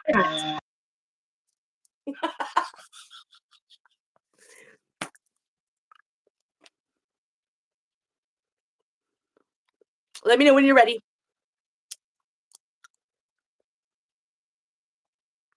Well, I guess I can maybe even start just now. Okay, I'll just keep going. You're muted. Yeah, just go ahead and do what you're gonna do, because that's what everybody's doing. Among gatherers and hunters. Oh, did I already go that? Oh, yeah, okay. Among gatherers and hunters and other primitive groups, various methods existed and partly still exist today to limit the number of births and children. Apart from infanticide, most probably the earliest method, women in many societies use various plants and herbs as contraceptives or to induce abortions. The Ute Indians used lithospermium. The Bororo women in Brazil used a plant which made them temporarily sterile. The missionaries persuaded the women not to use the plant anymore. Elizabeth Fisher tells us about methods used by women among the Australian Aborigines, certain tribes in Oceania, and even in ancient Egypt, which were predecessors of modern contraceptives, Women in Egypt used vaginal sponge dipped in honey to reduce the mobility of sperm. There was also the use of acacia tips, which contained spermicidal acid. Another method of birth control used widely among contemporary gatherers and hunters is a prolonged period of breastfeeding. Robert M. May reports on studies which prove that in almost all primitive gatherers and hunters, society's fertility is lower than in modern civilized societies. Through prolonged lactation, ovulation is reduced, which leads to longer intervals between births. He also observed that these women reached puberty at a much later age than civilized women. He attributes the much more balanced population growth, which can be observed today among many tribes as long as they are not integrated into civilized society, to cultural practices which unconsciously contribute to a reduction of fertility. Though he criticizes correctly those who think that the low rate of population growth in such societies is the result of a brutal struggle for survival, he still does not conceive of this situation as a result of women's conscious appropriation of their generative forces. Recent feminist research has revealed that before the witch hunt, women in Europe had a much better knowledge of their bodies and of contraceptions that we have today. Women's production of new life, of new women and men, is inseparably linked to the production of the means of subsistence for this new life. Mothers who give birth to children and suckle them necessarily have to provide food for themselves and for the children. Thus, the appropriation of their bodily nature, the fact that they produce children and milk, makes them also the first providers of the daily food, be it as gatherers, who simply collect what they find in nature, plants, small animals, fish, etc., or as agriculturalists. The first division of labor by sex, namely that between the gathering activities of the women and the sporadic hunting of the men, has its origin most probably in the fact that women necessarily were responsible for the production of daily subsistence. Gathering of plants, roots, fruits, mushrooms, nuts, small animals, etc., was right from the beginning a collected activity of women. It is assumed that the necessity to provide for the daily food and the long experience with plants and plant life eventually led to the invention of regular cultivation of grain and tubers. According to Gordon Child, this invention took place in the Neolithic age, particularly in Eurasia, where wild grains were first cultivated. He and many other scholars attribute this invention to women, who were also the inventors of the first tools necessary for these new modes of production. The digging stick, which was already in use for digging out wild roots and tubers, and the hoe. The regular cultivation of food plants, mainly tubers and grains, signifies a new stage and an enormous increase in the productivity of female labor, which, according to most authors, made the production of a surplus even possible for the first time in history. Child, therefore, calls this transformation the Neolithic Revolution, which he attributes to the regular cultivation of grain. On the basis of recent archaeological findings in Iran and Turkey, Elizabeth Fisher, however, argues that people had been able to collect a surplus of wild grains and nuts already in the gathering stage.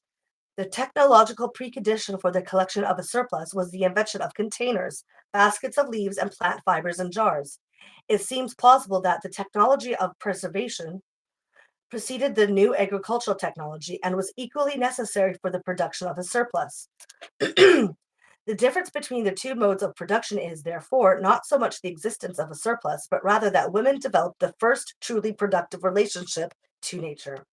Whereas gatherers still lived in a society of simple appropriation, with the invention of plant cultivation, we can speak for the first time of a production society. Women did not only collect and consume what grew in nature, but they made things grow. Women's object relation to nature was not only a productive one, it also, right from the beginning, social production. In contrast to men who could gather and hunt only for themselves, women had to share their products, at least with their small children. This means their specific object relation to nature, to their own bodily nature, as well as to the external nature, namely to be able to let grow and make grow, made them also the inventors of the first social relations, the relations between mothers and children.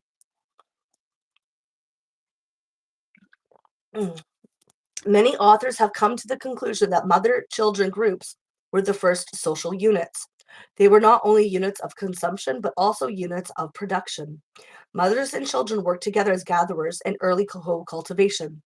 These authors are of the opinion that adult men were only temporarily and peripherally integrated or socialized into these early matricentric or matristic units. Martin and Voorhees argue that these matricentric units coincided with a vegetarian phase of hominid evolution. Quote, adult males would maintain no permanent attachment to these mother-child units except up to the unit of their birth, end quote. This would mean that the permanent integration of males into these units has to be seen as a result of social history. The productive forces developed in these first social units were not only of a technological nature, but were above all the capacity for human cooperation, and reflected the ability to plan for tomorrow, to anticipate the future, to learn from one another, to pass this knowledge on from one generation to the next, and to learn from past experiences, or, in other words, to constitute history. To summarize, women's historically developed object relation to nature, we can state the following. 1. Their interaction with nature, with their own as well as with the external nature, was a reciprocal process. They conceived of their own bodies as being productive and creative in the same way as they conceived of external nature as being productive and creative. 2. Though they appropriate nature, this appropriation does not constitute a relationship of dominance or a property relation.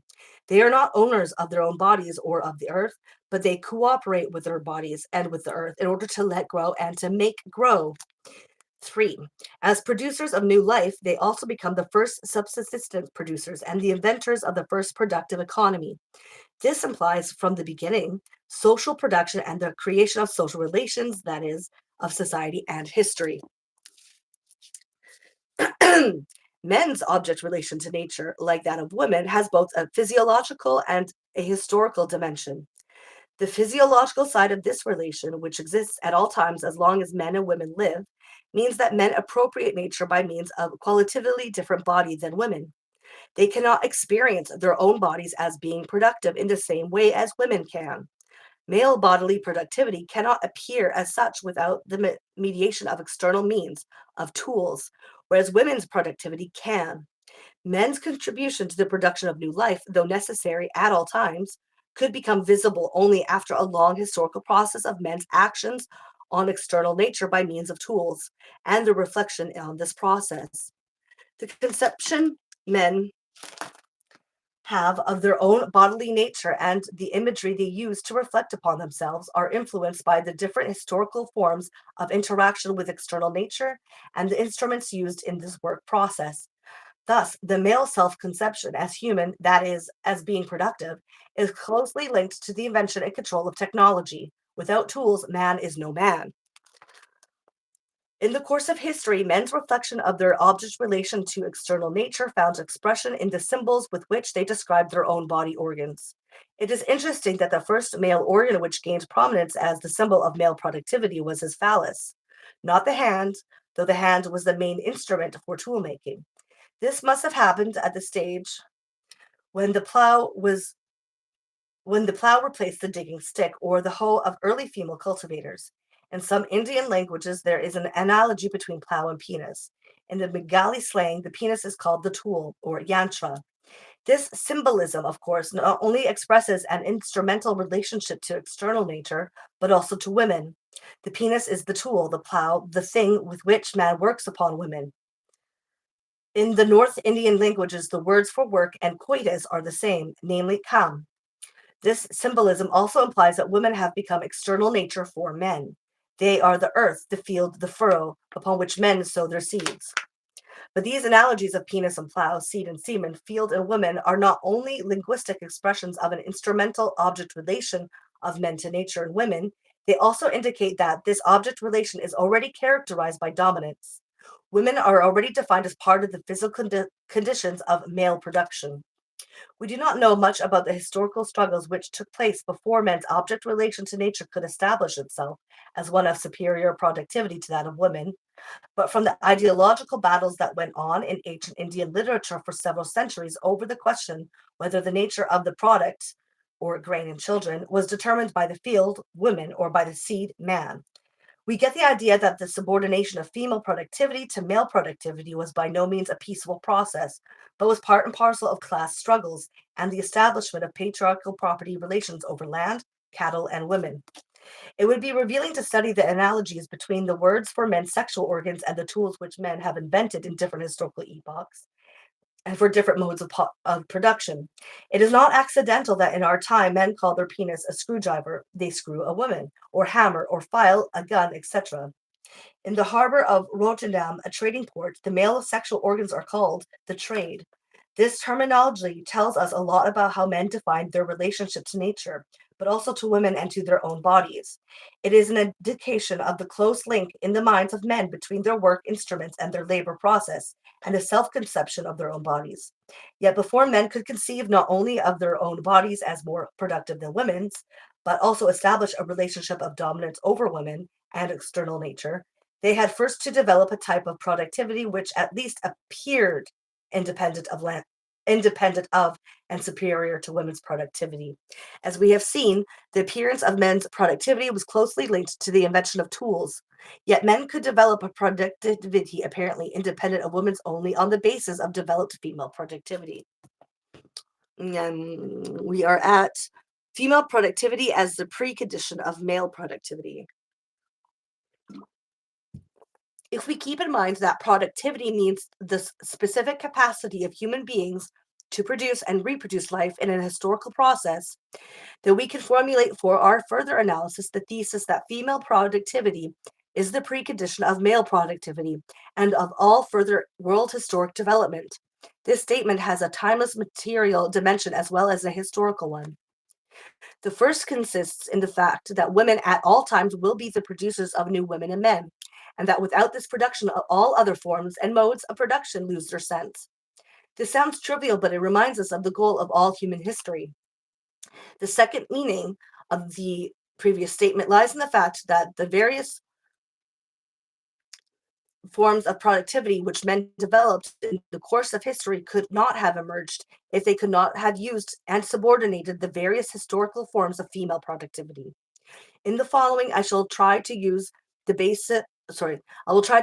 this previous thesis as a guiding principle for the analysis of the asymmetric division of labor between the sexes during some of the major phases of human history.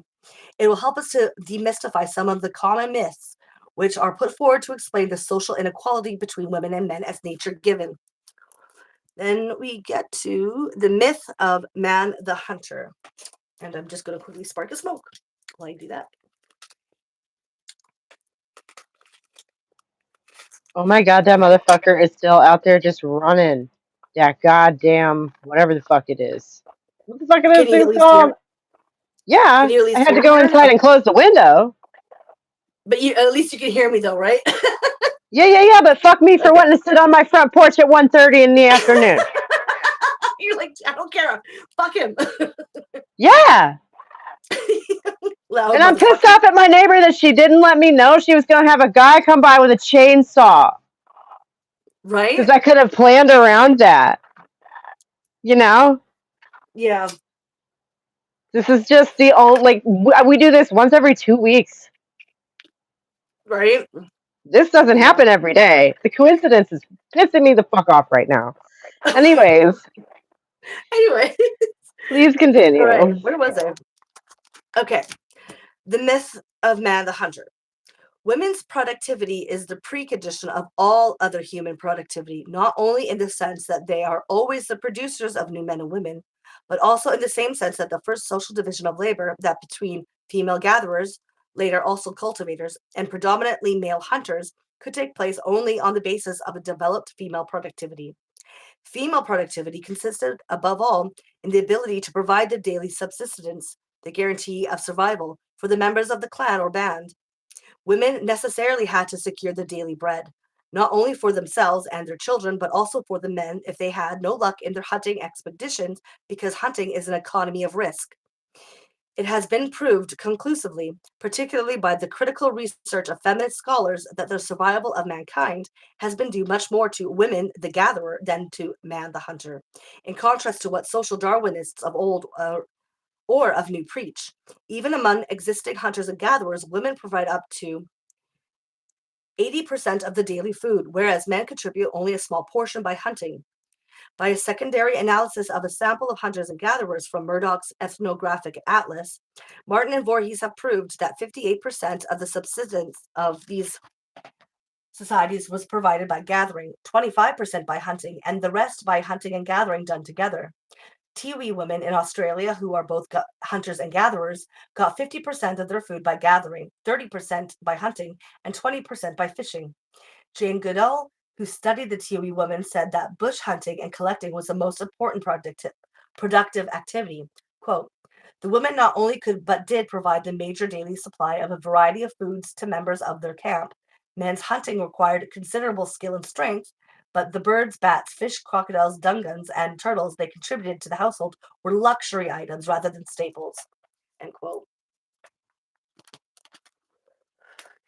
It is obvious from these examples that among existing hunters and gatherers, hunting does by no means have the economic importance which is usually ascribed to it, and that the women are the providers of the bulk of the daily staple food.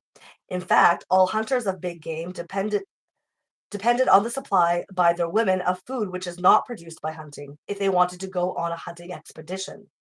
This is the reason why the old Iroquois women had a voice in the decision-making on war and hunting expeditions. If they refused to give the men the necessary supply of food for their adventures, the men had to stay at home. Elizabeth Fisher gives us further examples of still existing foraging peoples among whom women are the main providers of the daily food, particularly in the temperate and southern zones. But she also argues that the gathering of vegetable food was more important for our early ancestors than hunting. She refers to the study of coprolites, fossil excrement, which reveals the groups that lived 200,000 years ago on the southern French coast mainly survived on a diet of shellfish, mussels, and grains, not meat. 12,000-year-old coprolites from Mexico suggest that millet was the main staple food in that area. Though it is obvious from these examples, as well as from common sense, that humanity would not have survived if man the hunter's productivity had been the base for the daily subsistence of the early societies, the notion that man the hunter was the inventor of the first tools, the provider of food, inventor of human society, and protector of women and children persists not only in popular literature and films, but also among serious social scientists and even among Marxist scholars. The man-the-hunter hypothesis has been popularized particularly by anthropologists and behaviorists, and recently by sociobiologists, who follow the line of evolutionist thinking developed by Raymond Dart, a South African anthropologist who maintained that the first hominids had made their first tools out of the bones of slain members of their own kind. Following the hypothesis, Conrad Lorenz, Robert Ardrey, Lionel Tiger, and Robin Fox argue that hunting was the motor of human development, and that the existing relationship of dominance between women and men originates in the biological infrastructure of Stone Age hunters. According to these authors, the male hunter is not only the inventor of the first tools, which of course are weapons, but also of the upright gait, because man the hunter needed to have his hands free for the throwing of projectiles. According to them, he is also the breadwinner, the protector of weak and dependent women, the social engineer, the inventor of norms and hierarchical systems which have only one aim, namely to curb the biological programmed aggressiveness of the males in their fight for control over the sexuality of the females. They draw a direct line from the observed behavior of some of the primates to the behavior of human males, and maintain that male primates strive to come to the top of male hierarchy in order to be able to subject the females for their own for their own sexual satisfaction. Quote, the efforts of the human primate to get to the top of the male hierarchy, which apparently is only slightly, but in fact fundamentally different from that of the apes, aim at gaining control over the female members of his own group in order to exchange them against the women of another group. Thus he gets for himself sexual satisfaction and political advantages, end quote. The cultural achievement of these human hunter primates seems to be that they have risen or evolved. Okay, that guy sounds like a psychopath too. Yeah, yeah, right. Wait till you just wait. I think that she goes into like who he is as a person. Oh, great. The cultural achievement of these human hunter primates seemed to be that they have risen or so-called evolved from this stage of rape to the stage of exchange of women. The exploitative dominant relationship between men and women has been ingrained into the biological infrastructure of the hunting behavior. Men are the providers of meat for which women are just have a craving. Therefore, the hunters were able to subject and subordinate women permanently as sexual objects and worker bees. What gave the hunters this tremendous advantage over women was, according to these authors, the bonding principle, which evolved from of hunting in groups. Tiger already advanced the idea of the male bonding principle as the root cause of male supremacy in his book Men in Groups, circa 1969, when the U.S. was in the middle of another adventure of man the hunter, such as the Vietnam War. Although he knew, as Evelyn Reed points out, that meat eating constituted only a tiny proportion of the baboon diet, he claims that hunting and meat eating constitute the decisive factor in pre-human primate evolution, and that male bonding patterns reflect and arise out of man's history as a hunter. Quote, so in the hunting situation, it was a hunting group, male plus male plus male, which ensured the survival of the entire productive community. Thus was the male-male bond as important for hunting purposes as the male-female bond was important for productive purposes. And this is the basis for the division of labor by sex, end quote. The man-the-hunter model as the paradigm of human evolution has been the basis of numerous scientific works on human affairs and has been popularized by the modern media. It has influenced the thinking of millions of people and is still constantly advanced to explain the causes of social inequalities. Feminist scholars challenged the validity of the model on the basis of their own research and that of others. They unmasked this model, including its basic premises of the male bonding principle, the importance of meat as food, etc., as a sexist projection of modern capitalist and imperialist social relations into prehistory and earlier history. This projection serves to legitimize existing relations of exploitation and dominance between men and women, classes and peoples as universal, timeless, and natural. Evelyn Reed has rightly denounced the hidden fascist orientation behind this model, particularly in the writings of Tiger and his glorification of war. See, he also just happens to glorify war at a time of war. Imagine that. Fuck, right?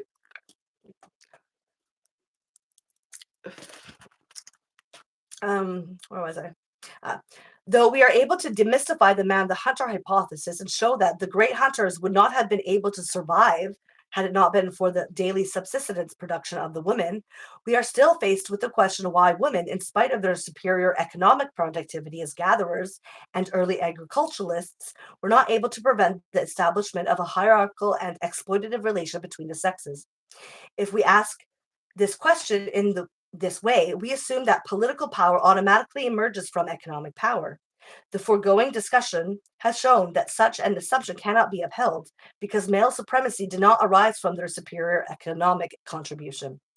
In the following, I shall try to find the answer to the previous question by looking more closely at the various tools invented and used by women and men. So now we're at women's tools, men's tools. Dun dun dun. Okay. The man-the-hunter model is, in fact, the latest version of man-the-toolmaker model. In the light of this model, tools are above all weapons, tools to kill. The earliest tools of mankind, the stone axes, scrapers, and flakes, were of an ambivalent character.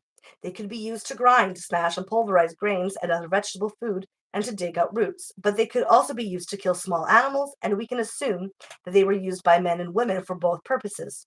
However, the invention of arms proper, of projectiles, of the bow and arrow, is an indication that the killing of animals had become a major specialization of one part of the society, mainly of men. The adherents to the hunter hypothesis are of the opinion that the first tools were invented by men. They ignore women's inventions connected with their subsistence production. But as was previously discussed, the first inventions were most probably containers and baskets made of leaves, bark, and fibers, and later jars. The digging stick and the hoe were the main tools for gathering as well as for early agriculture. Women must have continued with their technology, while some men developed specialized hunting tools. What is important here is to note that women's technology remained productive in the true sense of the word. They produced something new. The hunting technology, on the other hand, is not productive. That is, a hunting equipment proper cannot be used for any other productive activity, unlike the stone axe. The bow and the arrow and spears are basically means of destruction.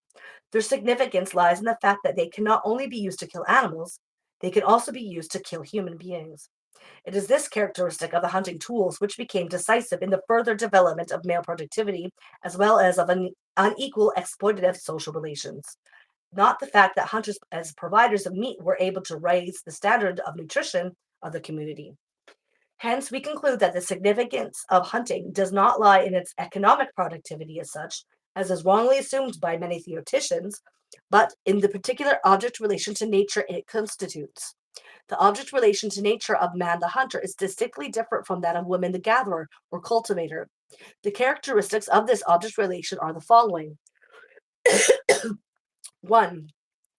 The hunter's main tools are not instruments to produce life, but to destroy life. Their tools are not basically means of production, but means of destruction. And they can be used as means of coercion also against fellow human beings. 2. This gives hunters a power over living beings, both animals and human beings, which does not arise out of their own productive work. They can appropriate not only fruits and plants like the gatherers and animals, but also other female producers by virtue of arms. 3. The object relation mediated through arms, therefore, is basically a predatory or exploitative one. Hunters appropriate life, but they cannot produce life. It is an antagonistic and non-reciprocal relationship. All later exploitative relations between production and appropriation are, in the last analysis, upheld by arms as a mean of coercion. 4. The object relation to nature mediated through arms constitutes a relationship of dominance and not of cooperation. This relationship of dominance has become an integral element in all further production relations which men have established. It has become, in fact, the main paradigm of their productivity.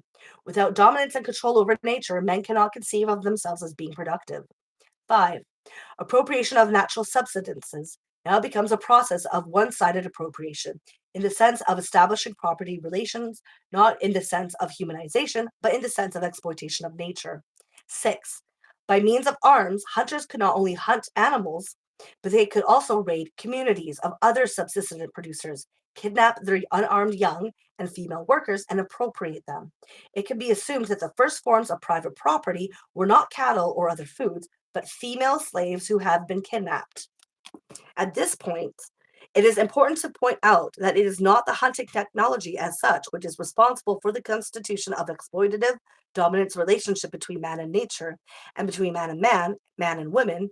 Recent studies on existing hunting societies have shown that hunters do not have an aggressive relationship with the animals they hunt. The pygmies, for example, seem to be extremely peaceful people who know neither war nor quarrels nor witchcraft. Their hunting expeditions are not aggressive affairs, but are accompanied by feelings of compassion for the animals they have to kill. This means that the emergence of a specialized hunting technology only implies the possibility of establishing relationships of exploitation and dominance. It seems that as long as the hunters remained confined to their limited hunting-gathering context, they could not realize the exploitative potential of their predatory mode of production. Their economic contribution was not sufficient. They remained dependent for their survival on their women's subsistence production.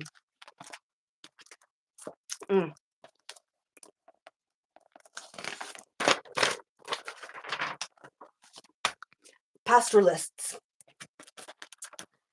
Though there may have been inequality between men and women, the hunters were not able to establish a fully fledged dominant system. The productive forces of the hunters could be fully realized only when pastoral nomads who domesticated cattle and women invaded agricultural communities. This means that the full realization of the productive capacity of this predatory mode of production presupposes the existence of other really productive modes, like agriculture. Elizabeth Fisher is of the opinion that a dominance relationship between men and women could be established only after men had discovered their own generative capacities. This discovery, according to her, went hand in hand with the domestication, and particularly the breeding of animals as a new mode of production.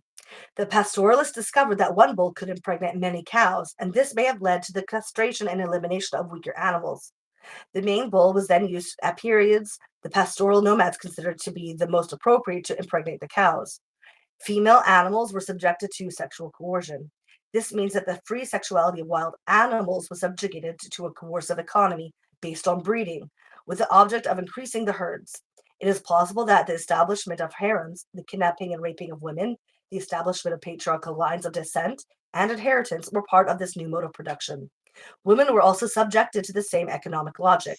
They Sweet became part of the mercy. movable I'm property like sorry. they became cattle. I'm going to interrupt you, brag a little bit because this is another big theme in my fucking novel. So, loving this. Loving this. Thank you. You're welcome. This new mode of production, however, was made possible by two things: the monopoly of men over arms and the long observation of the reproductive animal behavior of animals. As men began to manipulate the reproductive behavior of animals, they discovered their own generative functions. This led to a change in the relation to nature as well as to change in the sexual division of labor. For pastoral nomads, women are no longer very important as producers or gatherers of food, as is the case among hunters. They are needed as breeders of children, particularly of sons. Their productivity is now reduced to their fertility, which is appropriated and controlled by men. In contrast to the hunters and gatherers economy, which is mainly appropriative, the economy of the pastoral nomads is a productive economy. But it is obvious that this mode of production presupposes the existence of a means of coercion for the manipulation of animals and of human beings, and for the extension of territory. And then we get to agriculturalists. It is, therefore, most probably correct to say that the pastoral nomads were the fathers of all dominant relations, particularly that of men over women. But there are enough data which suggest that exploitative relations between men and women also existed among agriculturalists, not only after the introduction of the plow, as Esther Bosrop believes, but also among hoe cultivators in Africa, where even today farming is done mainly by women. Miliasu, in 1974, points out that in such societies which he characterized as economies domestiques, the old men were in a position to establish a relationship of dominance over younger men and women because they could acquire more wives to work for them only. The marriage system was the mechanism by which they accumulated women and wealth, which in fact were closely related.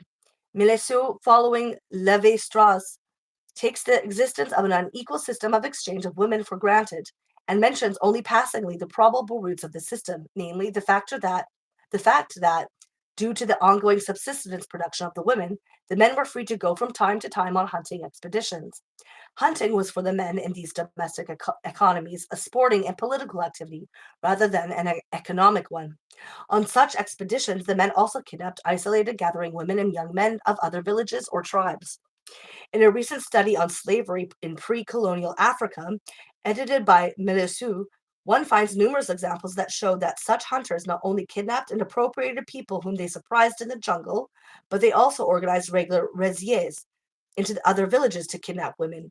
The women thus appropriated did not become members of the community, but were usually privately appropriated by the leader of the expedition, who would either use them as slaves to work for him or sell them against bride wealth to other villages. These kidnapped women thus became a direct source for the accumulation of private property. Slavery, hence, obviously did not emerge out of trade, but out of the male monopoly over arms. Before slaves could be bought and sold, they had to be captured. They had to be appropriated by a master by force of arms.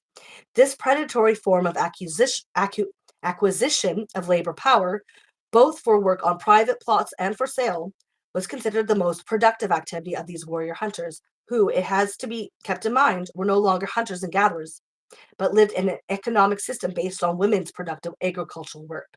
They were the husbands of female agriculturalists. Their productivity was described by an old man of the Samos in Upper Volta as the productivity of bow and arrow, by which all other products, millets, beans, etc., and women could be obtained. Quote, our ancestors were born with their hoe, their axe, their bow and arrow. Without a bow, you cannot work in the jungle. Without the bow, you acquire the honey, the peanuts, the beans, and then a woman, then children, and finally you can buy domestic animals, goats, sheep, donkeys, horses. These were the riches of old. You worked with a bow and arrow in the jungle because there could always be someone who could surprise and kill you. End quote. According to this old man, there were commandos of 5 or 6 men who would roam through the jungle trying to surprise and kidnap women and men who were alone. The kidnapped were sold. This passage shows clearly that the Sambal men conceived of their own productivity in terms of arms, that they surprised lonely gatherers in the jungle in order to sell them. The reason for this was what had been captured by surprise in the jungle was property, private property.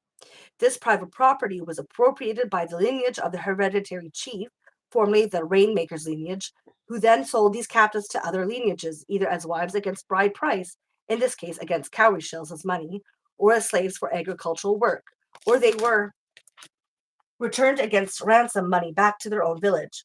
These raids were thus a means for some men to accumulate more wealth than other men. Female slaves were preferred and fetched a higher price because they were productive in 2 ways. They were agricultural workers and they could produce more slaves. The Samo usually killed the men in these inter-village raids because they were of no economic use for them. But women and children were captured, made slaves, and sold. Jean Bezin, who studied war and slavery among the Segu, calls the capture of slaves by warriors the most productive activity of the men of this tribe. Quote, the production of slaves is indeed a production. In the whole of the predatory activity, this is the only activity which is effectively productive, because pillage of goods is only a change of hands and place. The dominant moment of this production is the exercise of violence against the individual in order to cut her or him off from the local and social networks. Age, sex, relatives, alliances, lineage, clientele, village. End quote. On the basis of his studies among the Tuareg, Pierre Bonte draws the conclusion that slavery was the precondition for the expansion of the economic domestique into a more diversified economy where there is a great demand for labor. He sees slavery as a result and the means of unequal exchange. The examples from pre-colonial Africa make clear that the predatory mode of production of men based on the monopoly of arms could become productive only when some other, mostly female, production economies existed, which could be then raided. It can be characterized as non-productive production. They also show the close link between pillage, loot, and robbery on the one hand, and trade on the other. What was traded and exchanged against money was not the surplus produced over and above the requirements of the community, but what was stolen and appropriated by means of arms was, in fact, defined as the surplus.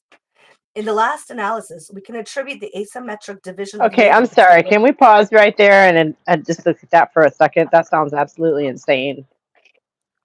It's a Because lot. like so like nobody has a surplus. They're just stealing it from one another and selling it Yeah, back to them. that's how civilization came to be, was the stealing of economies. Yeah. That's the Okay, basis so of an equality. why did I miss the why? Why? What do we mean by why? Why what? Like why did they do all that insane shit? I don't. Because you accumulate a lot for yourself that way. It's not what, but you don't make an economy based on cooperation and thus everyone's needs apply. You base it on, if you can acquire more, then you don't have to work as hard, so you get more luxury because you have people doing the work for you. It's what we do now. No, I know, and it's psycho. Yeah, And it's most people psycho. are against it, I think. At least in But those theory. people, but even if you're against it, you're still participating in it, because it cements it so that there's no way to get around it, because like, Right. especially once an extent You're of expansion participating happens. against your will, right? Yeah, It's not I like don't want people to. I don't volunteer for want that the fact shit. that my clothes are done in a factory in Bangladesh and the people are dying of cancer. I have to Precisely. participate in it Precisely. So, why would anyone have ever chosen I don't get it. to gain for themselves over the other.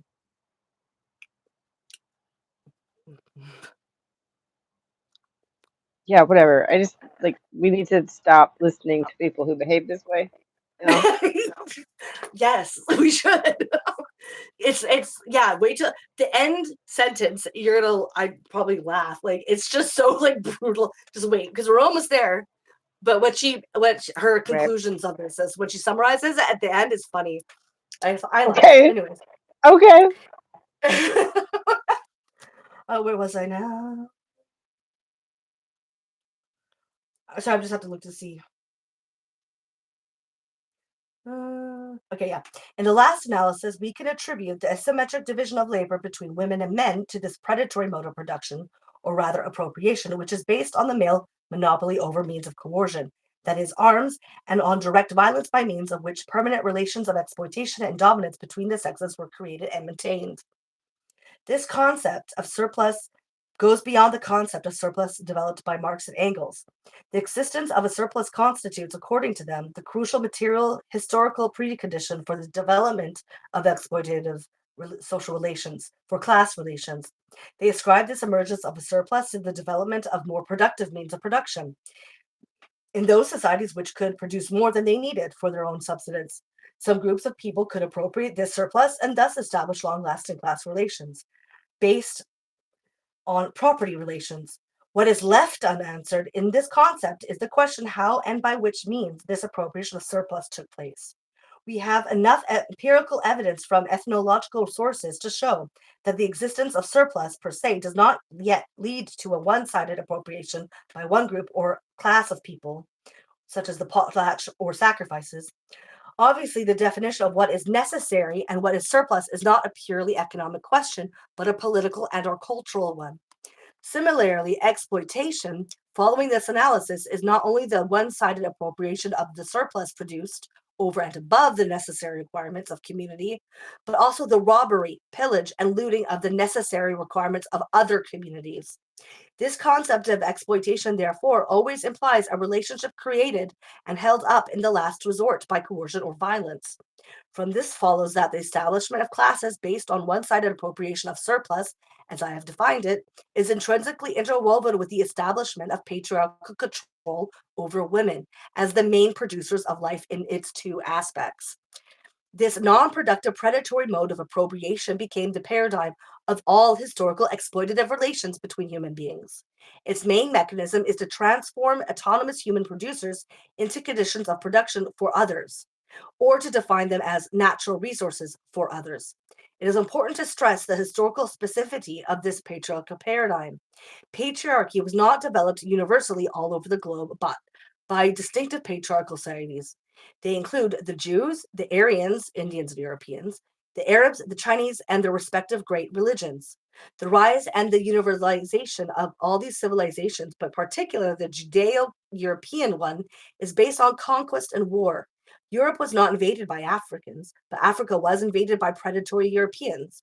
This also means that a concept of unilinear, universal process of history that evolves in successive stages everywhere from primitive communism over barbary, feudalism, capitalism to socialism and communism may have to be given up in our analysis of patriarchy. Next is, I think, the last chapter. Yes, so man the hunter under feudalism and capitalism. I'm just going to grab another smoke. It's going to be rough on my throat, but that's okay. The full potential of the predatory mode based on a patriarchal division of labor could be realized only under feudalism and capitalism. The patriarchal predatory mode of appropriation of producers, products, and means of production was not abolished totally when new and apparently more nonviolent modes of production replaced older ones. It was rather transformed and dialectically preserved in the sense that it reappeared under new forms of labor control.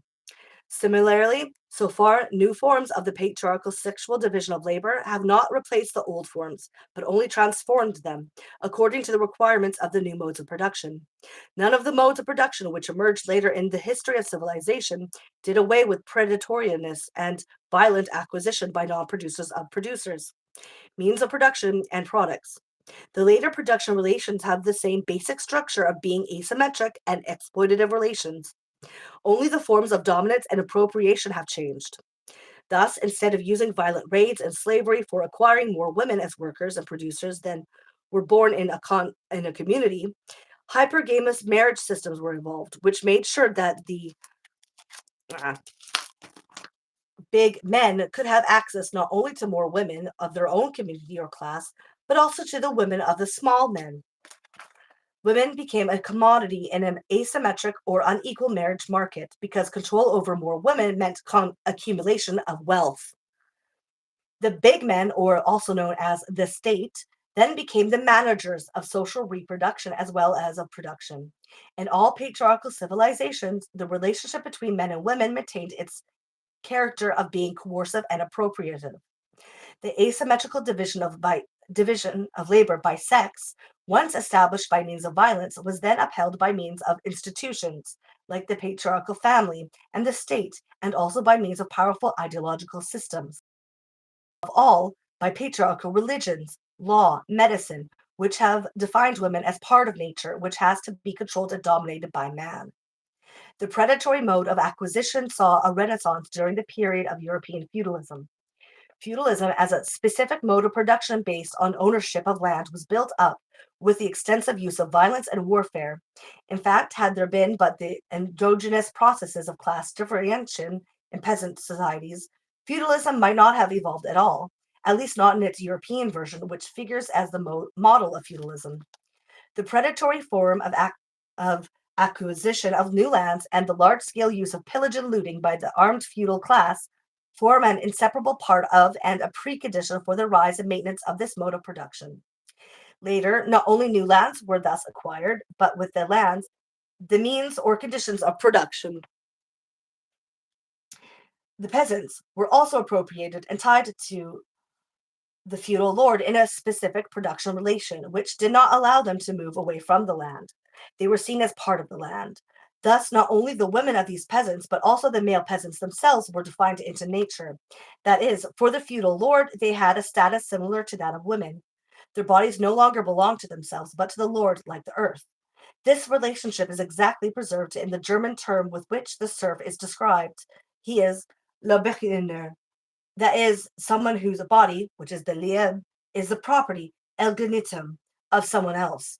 But in spite of this changeover from direct violence acquisition of land and the peasants who worked on it to a peaceful relation of structural violence, or, which is the same, to a dominance relation between lord and serf, the feudal lords never gave up their arms or their military power to expand and defend their lands and their wealth, not only against external enemies, but also against rebellions from within. This means that even though there were peaceful mechanisms of effective labor control, actually under feudalism, these production relations were established and maintained through the monopoly over the means of coercion, which the dominant class enjoyed. The social paradigm of the man, the hunter warrior, remained the base and the last resort of this mode of production. And the same can be said of capitalism. When capital accumulation became the dominant motor of productive activity, in contrast to subsistence production, wage labor tended to become the dominant form of labor control.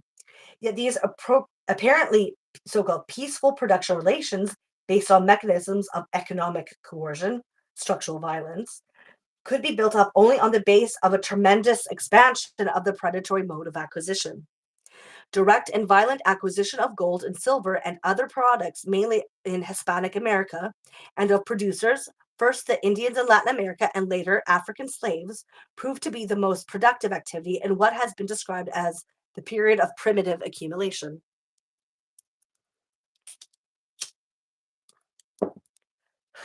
Thus, capitalism did not do away with the former savage forms of control over human productive capacity. It rather reinforced and generalized them. Large-scale slavery or forced labor for the production of exchange value is prominently a capitalist institution, geared to the early pre-industrial stages of a capitalist world economy. This institution was also based on the monopoly over effective weapons and the existence of breeding grounds of enough human cattle, which could be hunted, appropriated, and subjugated. This involves a redefinition of the rising European bourgeoisie's relation to nature and to women. Whereas under pre-capitalist production relations based on ownership of land, women and peasants are defined as earth or parts of the earth, as nature was identified with Mother Earth and her plants. Under early capitalism, slaves were defined as cattle and women as breeders of this cattle. We have seen that pastoral nomads also defined women mainly as breeders, not of labor power, but of male heirs mainly. But what fundamentally distinguishes the earlier pastoral patriarchs from the earlier capitalist patriarchs is the fact that the latter are not at all concerned with the production of the labor force. and the breeders of this labor force. In the first instance, the capitalist is not a producer but an appropriator who follows the paradigm of predatory acquisition, the precondition for the development of capitalist productive forces. Whereas the ruling classes among the pastoralists and the feudal lords were still aware of their own dependence on nature, including women, which they therefore tried to influence by magic and religion, the capitalist class saw itself right from the beginning as the master and lord over nature. Only now a concept of nature arose which generalized man the hunter's dominance relation to nature. The division of the world which followed defined certain parts of the world as nature, that is, as savage, uncontrolled, and therefore open for exploitation and civilizing efforts, and other as human, that is, already controlled and domesticated. The early capitalists were only interested in the muscle power of the slaves, their energy to work. Nature for them was a reservoir of raw material, and African women apparently an inexhaustible reserve of human energy. The change over from production relations based on a master servant pattern to one of a contractual character between capital and wage labor would not have been possible without the use of large scale violence and the definition into exploitative nature of vast areas of the globe and their inhabitants. It enabled the capitalists to take off and to give concessions to the European workers out of the loot of the colonies and the exploitation of slaves. In fact, one could say that to the same degree that the workers of the European center states acquired their humanity, were humanized or civilized, the workers of men and women of the peripheries, that is, Eastern Europe and the colonies, were naturalized. The pacification of the European workers, the establishment of a new form of labor control through the wage nexus, the transformation of direct violence into structural violence, or of extra economic coercion into economic coercion, needed, however, not only special economic concessions, but also political concessions. These political concessions are not, as most people think, the male worker's participation in the democratic process, his rise to the status of a citizen, but his sharing the social paradigm of the ruling class, that is, the hunter-warrior model. His colony or nature, however, is not Africa or Asia, but the women in his own class. And within that part of nature, the boundaries of which are defined by marriage and family laws, he has the monopoly of the means of coercion, of direct violence, which at the level of the state, the ruling classes invested in their representatives, that is, the king and later the elected representatives. However, the process of naturalization did not affect only the colonies as a whole and the women of the working class. The women of the bourgeoisie also were defined into nature as mere breeders and rearers of their heirs of the capitalist class. But in contrast to the African women who were seen as part of savage nature, the bourgeois women were seen as domesticated nature. Their sexuality, their generative powers, as well as all their productive autonomy were suppressed and strictly controlled by the men of their class, on whom they had become dependent for their livelihood. The domestication of the bourgeois women, their transformation into housewives, dependent on the income of the husband, became the model of the sexual division of labor under capitalism. It was also necessary in order to gain control over the reproductive capacities of women, of all women. The process of proletarianization of the men was, therefore, accompanied by a process of housewifization of women. In this process, the sphere where labor power was reproduced, the house and the family was defined into nature, but private domesticated nature, while the factory became the place for public social human production. Just as the process of naturalization of the colonies was based on large-scale use of direct violence and coercion, so also the process of domestication of European and later of North American women was not a peaceful and idyllic affair. Women did not voluntarily hand over control of their productivity, their sexuality, and their generative capacities to their husbands and the big men such as church and state. Only after centuries of most brutal attacks against their sexual and productive autonomy, European women became dependent, domesticated housewives that we are in principle today. The counterpart of the slave raids in Africa was the witch hunt in Europe. The two seem to be connected through the same dilemma with which the capitalist version of man the hunter is faced. However, much he may try to reduce women to a mere condition of production, to nature to be appropriated and exploited, he cannot produce living human labor power without women. Arms give him the possibility of an exclusively male mode of production, namely slavery or war. Miliaceau considers to be the male equivalent for the reproduction within a kinship system, an effort of the men of a certain society to become independent of their women's reproduction. But this male mode of production has its natural limitations, particularly when the hunting grounds for human cattle are exhausted. It was, therefore, necessary to bring the generative and productive forces of the European women under patriarchal control. Between the 14th and the 18th centuries, the male guilds and the rising urban bourgeoisie managed to push craftswomen out of the sphere of production. Moreover, millions of women, mostly of poor peasant or poor urban origin, were for centuries persecuted, tortured, and finally burnt as witches because they tried to retain a certain autonomy over their bodies, particularly their generative forces. The attack of church and state against the witches was aimed not only at the subordination of female sexuality as such, although this played a major role, but against their practices as abortionists and midwives. The feminist literature which has appeared in recent years gives ample evidence of this policy. Not only were women artisans pushed out of their job and their property confiscated by the city authorities, the state, and the church, but women's control over the production of new life, that is, their decision to give birth to a child or to abort, had to be smashed. This war against women raged throughout Europe for at least 3 centuries. The witch hunt had not only the direct disciplinary effect of controlling women's sexual and reproductive behavior, but also the effect of establishing the superiority of male productivity over female productivity. These two processes are closely connected. The ideologues of the witch hunt found no end in denouncing the female nature as sinful. Sin is also synonymous with nature, as sexually uncontrollable, insatiable, and ever ready to seduce the virtuous man. It is interesting to note is that women were not yet seen as sexually passive or even as asexual beings, as was the later case in the 19th to 20th centuries. On the contrary, their sexual activity was seen as a threat to the virtuous man, that is, the man who wants to control the purity of his offspring, the heirs of his property. Therefore, it is man's obligation to guarantee the chastity of his daughter's own life. As she is nature, sin, she has to be permanently under his guardianship. She becomes a permanent minor. Only men are capable of becoming adults and citizens in the true sense. To control their own women's sexuality, the men were advised to resort to beatings and other violent devices. But all direct and ideological attacks on the sinful nature of women also serve the purpose of robbing women of their autonomy over other economically productive functions and establishing the male hegemony in the economic, political, and cultural spheres. Sexual autonomy is closely connected with economic autonomy. The case of the professionalization of male doctors who drove out and denounced women healers and midwives as witches is the best documentation of this onslaught on female productive activity. The new capitalist class rose on the subjugation of women.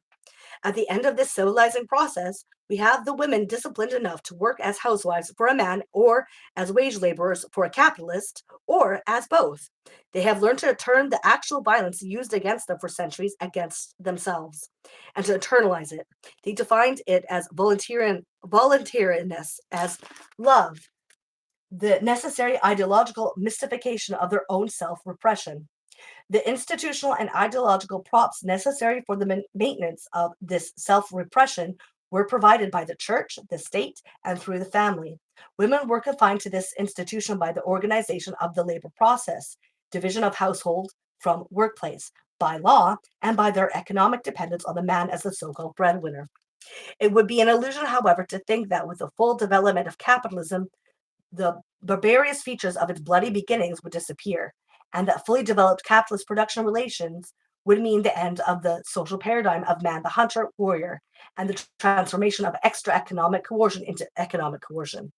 On the contrary, we can observe that for the maintenance of an asymmetric exploitative division of labor on a national and international plane, both are interlinked. Fully fledged, capitalism needs an ever-expanding state of machinery of repression and a frightening concentration of means of destruction and coercion.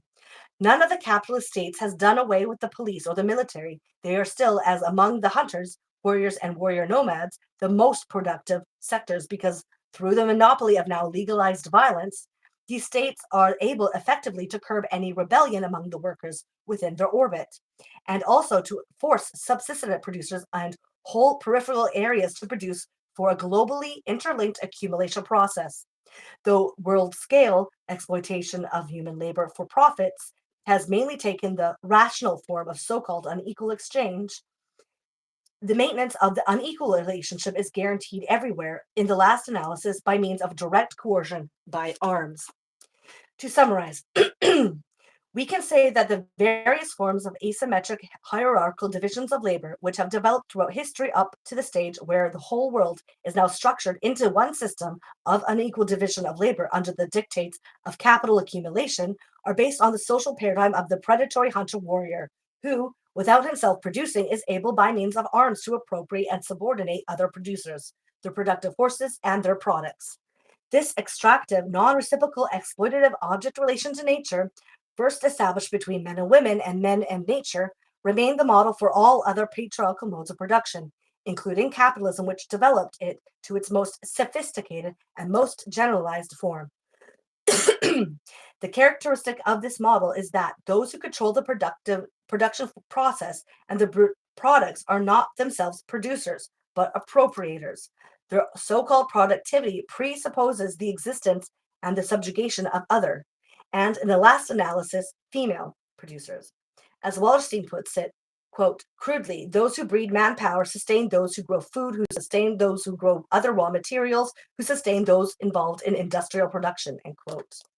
What Wallerstein forgets to mention is that all those sustain the non-producers who control this whole process, ultimately by means of arms, because at the heart of this paradigm lies the fact that non-producers appropriate and consume or invest what others have produced. So it comes down to this. Man the hunter is just basically a parasite, not a producer.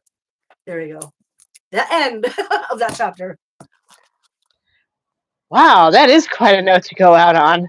Yeah, man the hunter, I know, is basically just a parasite, not a producer. And it's true, though. And it's not like Yeah. just male, biological males. It's man the hunter mentality, Yeah. right? Yeah. Makes this parasitic culture. Yeah. Oh my God. Isn't that just the Yeah. greatest fucking chapter? Especially at the end. It really puts into perspective like a whole human history of how we even got here. Yeah. And it makes sense. It just makes sense Yeah. why. Yeah. Oh shit. Hold on. Oh no.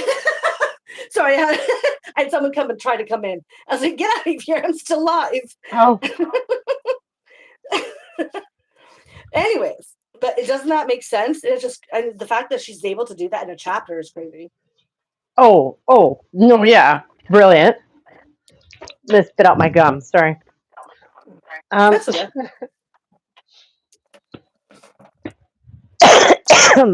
And it'll go long. It wasn't as long as last time. Last time was kind of brutal, but from my throat. No, yeah, it was brilliant. That was great. And there were so many times I wanted to jump in and be like, yeah, or hey, or whatever. Yeah. When it clicks, you're just like, oh, yeah, that makes sense. So, and that's the thing too, is you have a lot of the identity politics going on. And so a lot of people would just assume that when we talk about like racial things, it's biologically determined, right? Like there's no slavery that happened in Africa between themselves, which is untrue. It's just that People still Europeans, believe that? yeah, the Okay. difference is that Europeans just perfected this relation, right? They expanded. They were able to expand because of the products that was made, such as oil and stuff. And so they were able to. Oh, You there? I'm there. So they were able to Okay. expand because of like the power that they were able to produce with oil and stuff instead of like horse and carriage or other. Mm-hmm. So it just happened to be the production forces that caused it. But in all areas, like globally, there's been those that have not had that sort of mentality into place with their tools and stuff. And so it really was like the nomads going around and then able to acquire more after learning about the generative forces of animals, applying it to themselves and using that as a mechanism. Yeah. Yeah. I think that was really a key turning point in human history where we took like this wrong turn.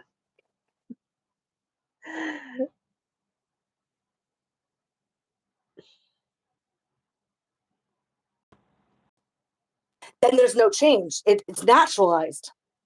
Say that again, because Sorry. you cut it out real bad. Yeah, sorry about that.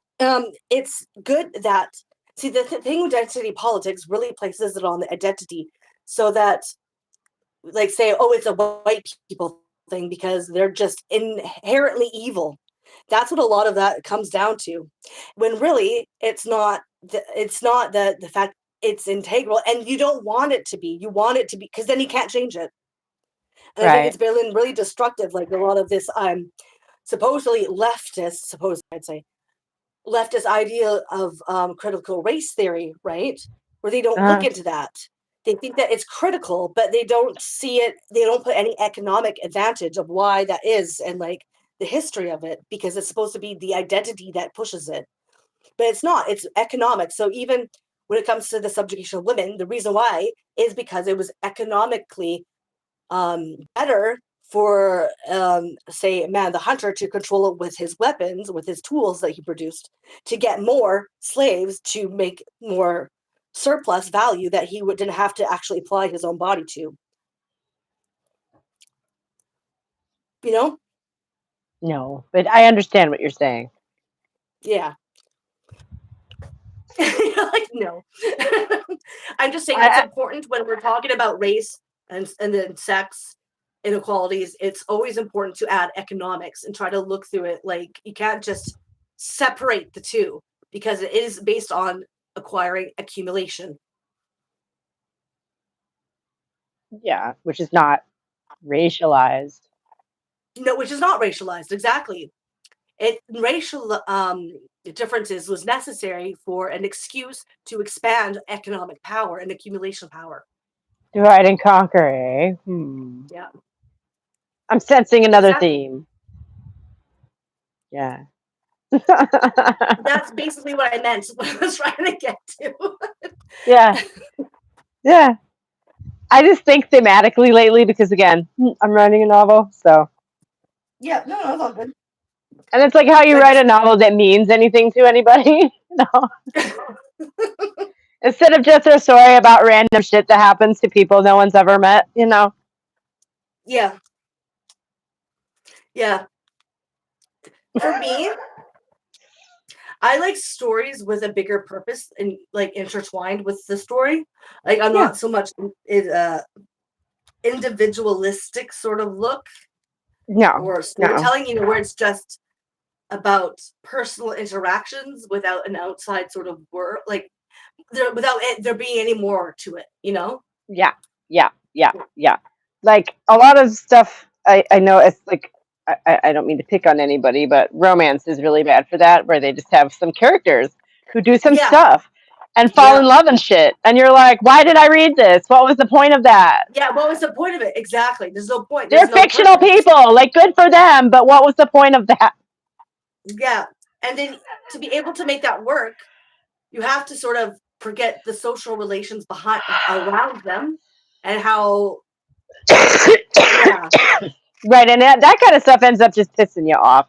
And it's stuff like that. I think romance is coming to bear with something that like sci-fi and like literary fiction had to come to bear with a long, long time ago, which is that you can't help but make statements. yeah.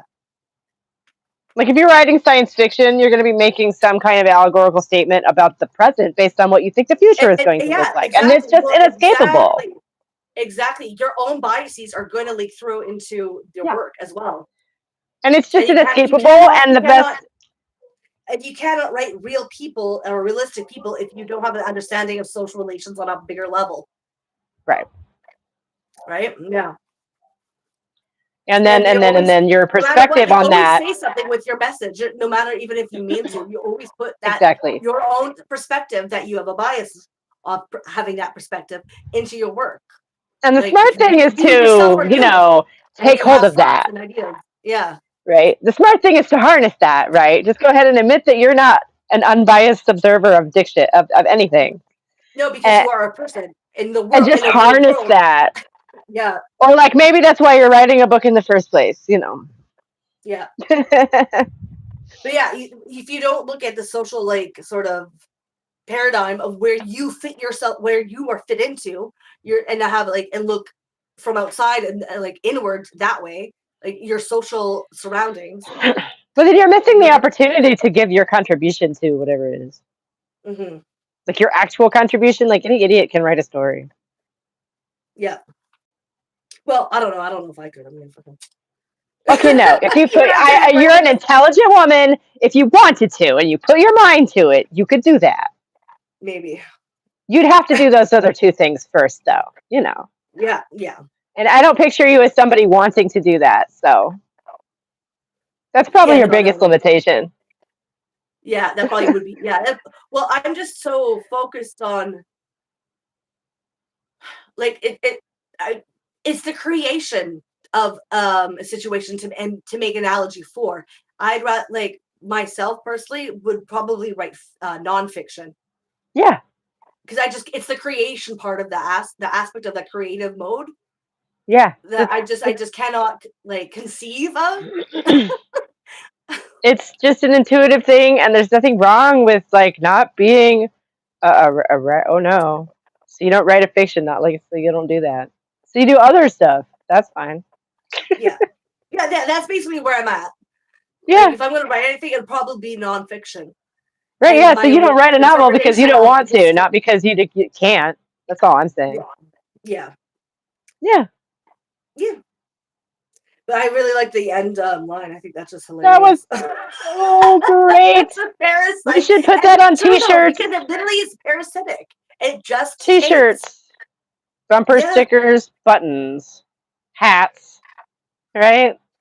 Like that's a slogan. Like that is a fucking line. That's a bar. It's a really attention getting slogan, isn't it? Mm. Yeah. Can you do the verbatim one more time? What? Can you do it verbatim one more time? Yeah, hold on. Let's get back to it. Yeah, therefore, man the hunter is basically just a parasite, not a producer. There we go. Man the hunter is a parasite. Ooh. Yeah. Man the hunter is basically a parasite, not a producer. Man the hunter, TM. Man the hunter, TM, right? Man the hunter, TM. Because not but it's men. True, that's ever since that sort of warrior mentality, which created the division of sexual labor, ever since that's the big start of that, is it being parasitic. It's the learned behavior of being a parasite. Yeah. Hey, since we can do this to animals, wouldn't it be the smartest thing ever if we did it to other people too? That'd make us the smartest people ever, right? And instead of just animals, we can have people doing it as well. And that's So it's the division sick. of it's sick. Okay, treating other people like animals. But because it's a parasite, it's able to spread from the actions of nomads to other places in the world, which would be able to see that and integrate that into their own worldview, right? So ironically, would you conceive of this as like a parasitic mind virus? Because again, I'm not sure how else to like describe this shit. Yeah, no, I think it is. But it's a good thing that it's not a biological determinant. It is a mindset determinant from biology, but it isn't just specifically biology. It's the history of that, the social interaction. So that is a good sign because that means it can change. You just have to understand it. Human beings are really uncomfortable with the level of control over ourselves that we actually do have. Yeah. well, that's the thing too. We've been domesticated. Like where we lie in the status in capitalist society is domesticated. Yeah, housewifeized, right? That's what she was saying last time.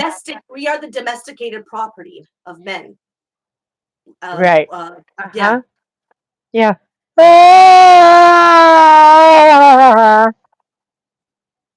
Moo. Eh? Yeah. I don't want to be domesticated. Cattle. Yeah. Again, like I've been writing a novel with this demon in it for like 3 years, so like this was very cathartic for me. Thank you. I love that. It is very. It's just not even just that. It's cathartic just to see it was so well defined, and Mhm. like having, like it's cathartic to like because like this. I think like you sort of understand because of your experiences, but it's hard to sometimes. I think for people to No, I mean I have completely articulated it consciously in my recognize it. like I had this epiphany several years ago, which is a big part of why I'm writing the damn book in the first place. Yeah, but it's cathartic to hear it so well laid out. Oh yeah, Because it's like oh you yeah, consciously, it's like you know it, you just haven't step by step like realized where these turning points to become with the situation you're in like came about. So it's yeah, the fact that she goes through like that is really cathartic because it really legitimizes. That's why. yeah. That's how. And I'm You know. literally gonna have to go in a minute, but I'm just gonna say that's why I'm a big part of why I'm not gonna have trouble promoting my book either, is because it's gonna be helping other people walk through this realization, and that's like a big part of the point of it. Mm-hmm. To like Yeah. understand this precise thing right here.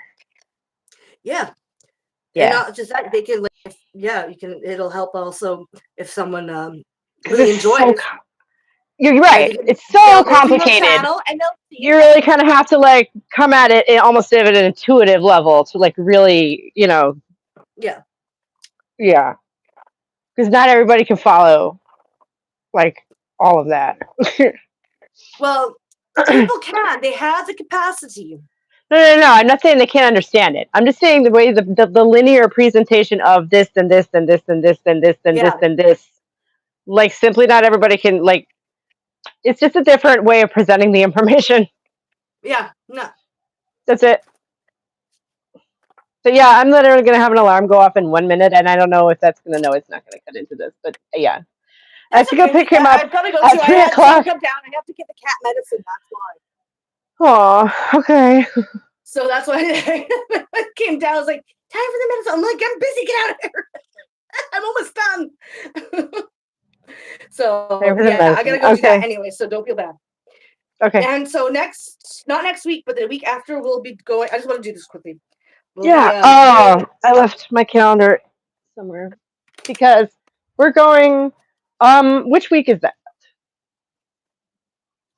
I don't know. Because we're going to be at the beach. So we Okay. may be doing a live stream from the beach. Because fuck it. Okay, we could either from the beach or if you wanted to change dates, like if you want to do it next week, not the 2 weeks, or I was whatever. considering that, but like, looking at October.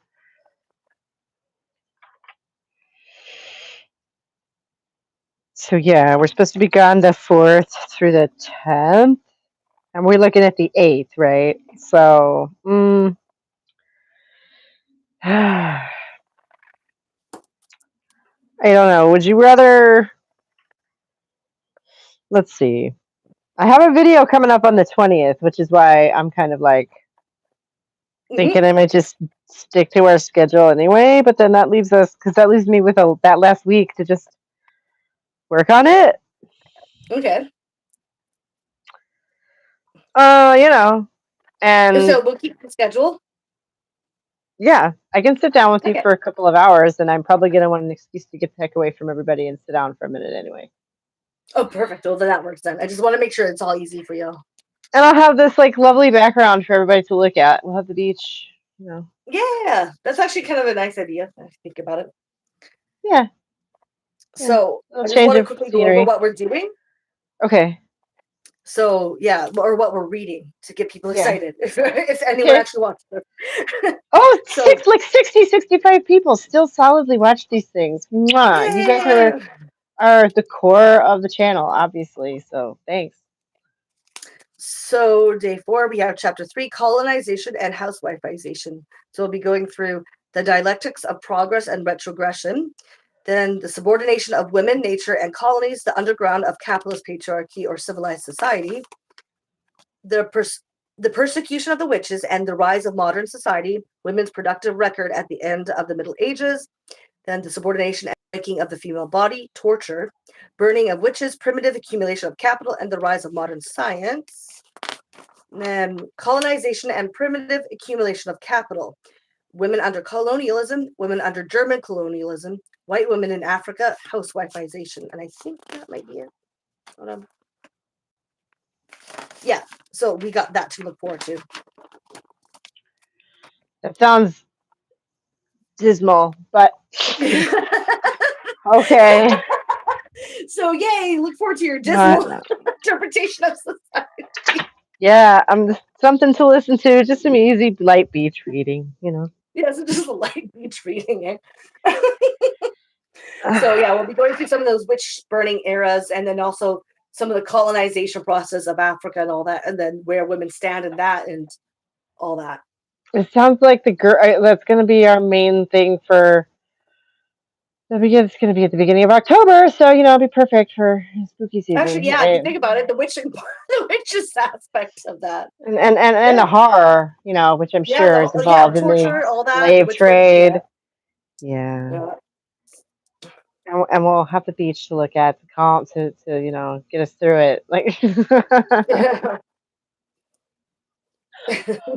ah. All right. And I hope So to have I a will bunch see more of you. that video done by then. So yeah. Yeah, I will see you not next week, but after. Yeah. And I'll be in North Carolina. So that sounds fun. I'll be even further away. Woo! But we'll have beach. We'll have beach. We'll have beach. Yeah. Right? Yeah. Beach. Yeah. Yeah. Okay. Sounds fun. All right. All right. Well, thanks Gotta for having go. me on. Good Bye. luck with your kitty. Bye. Thanks. Bye. Bye everybody.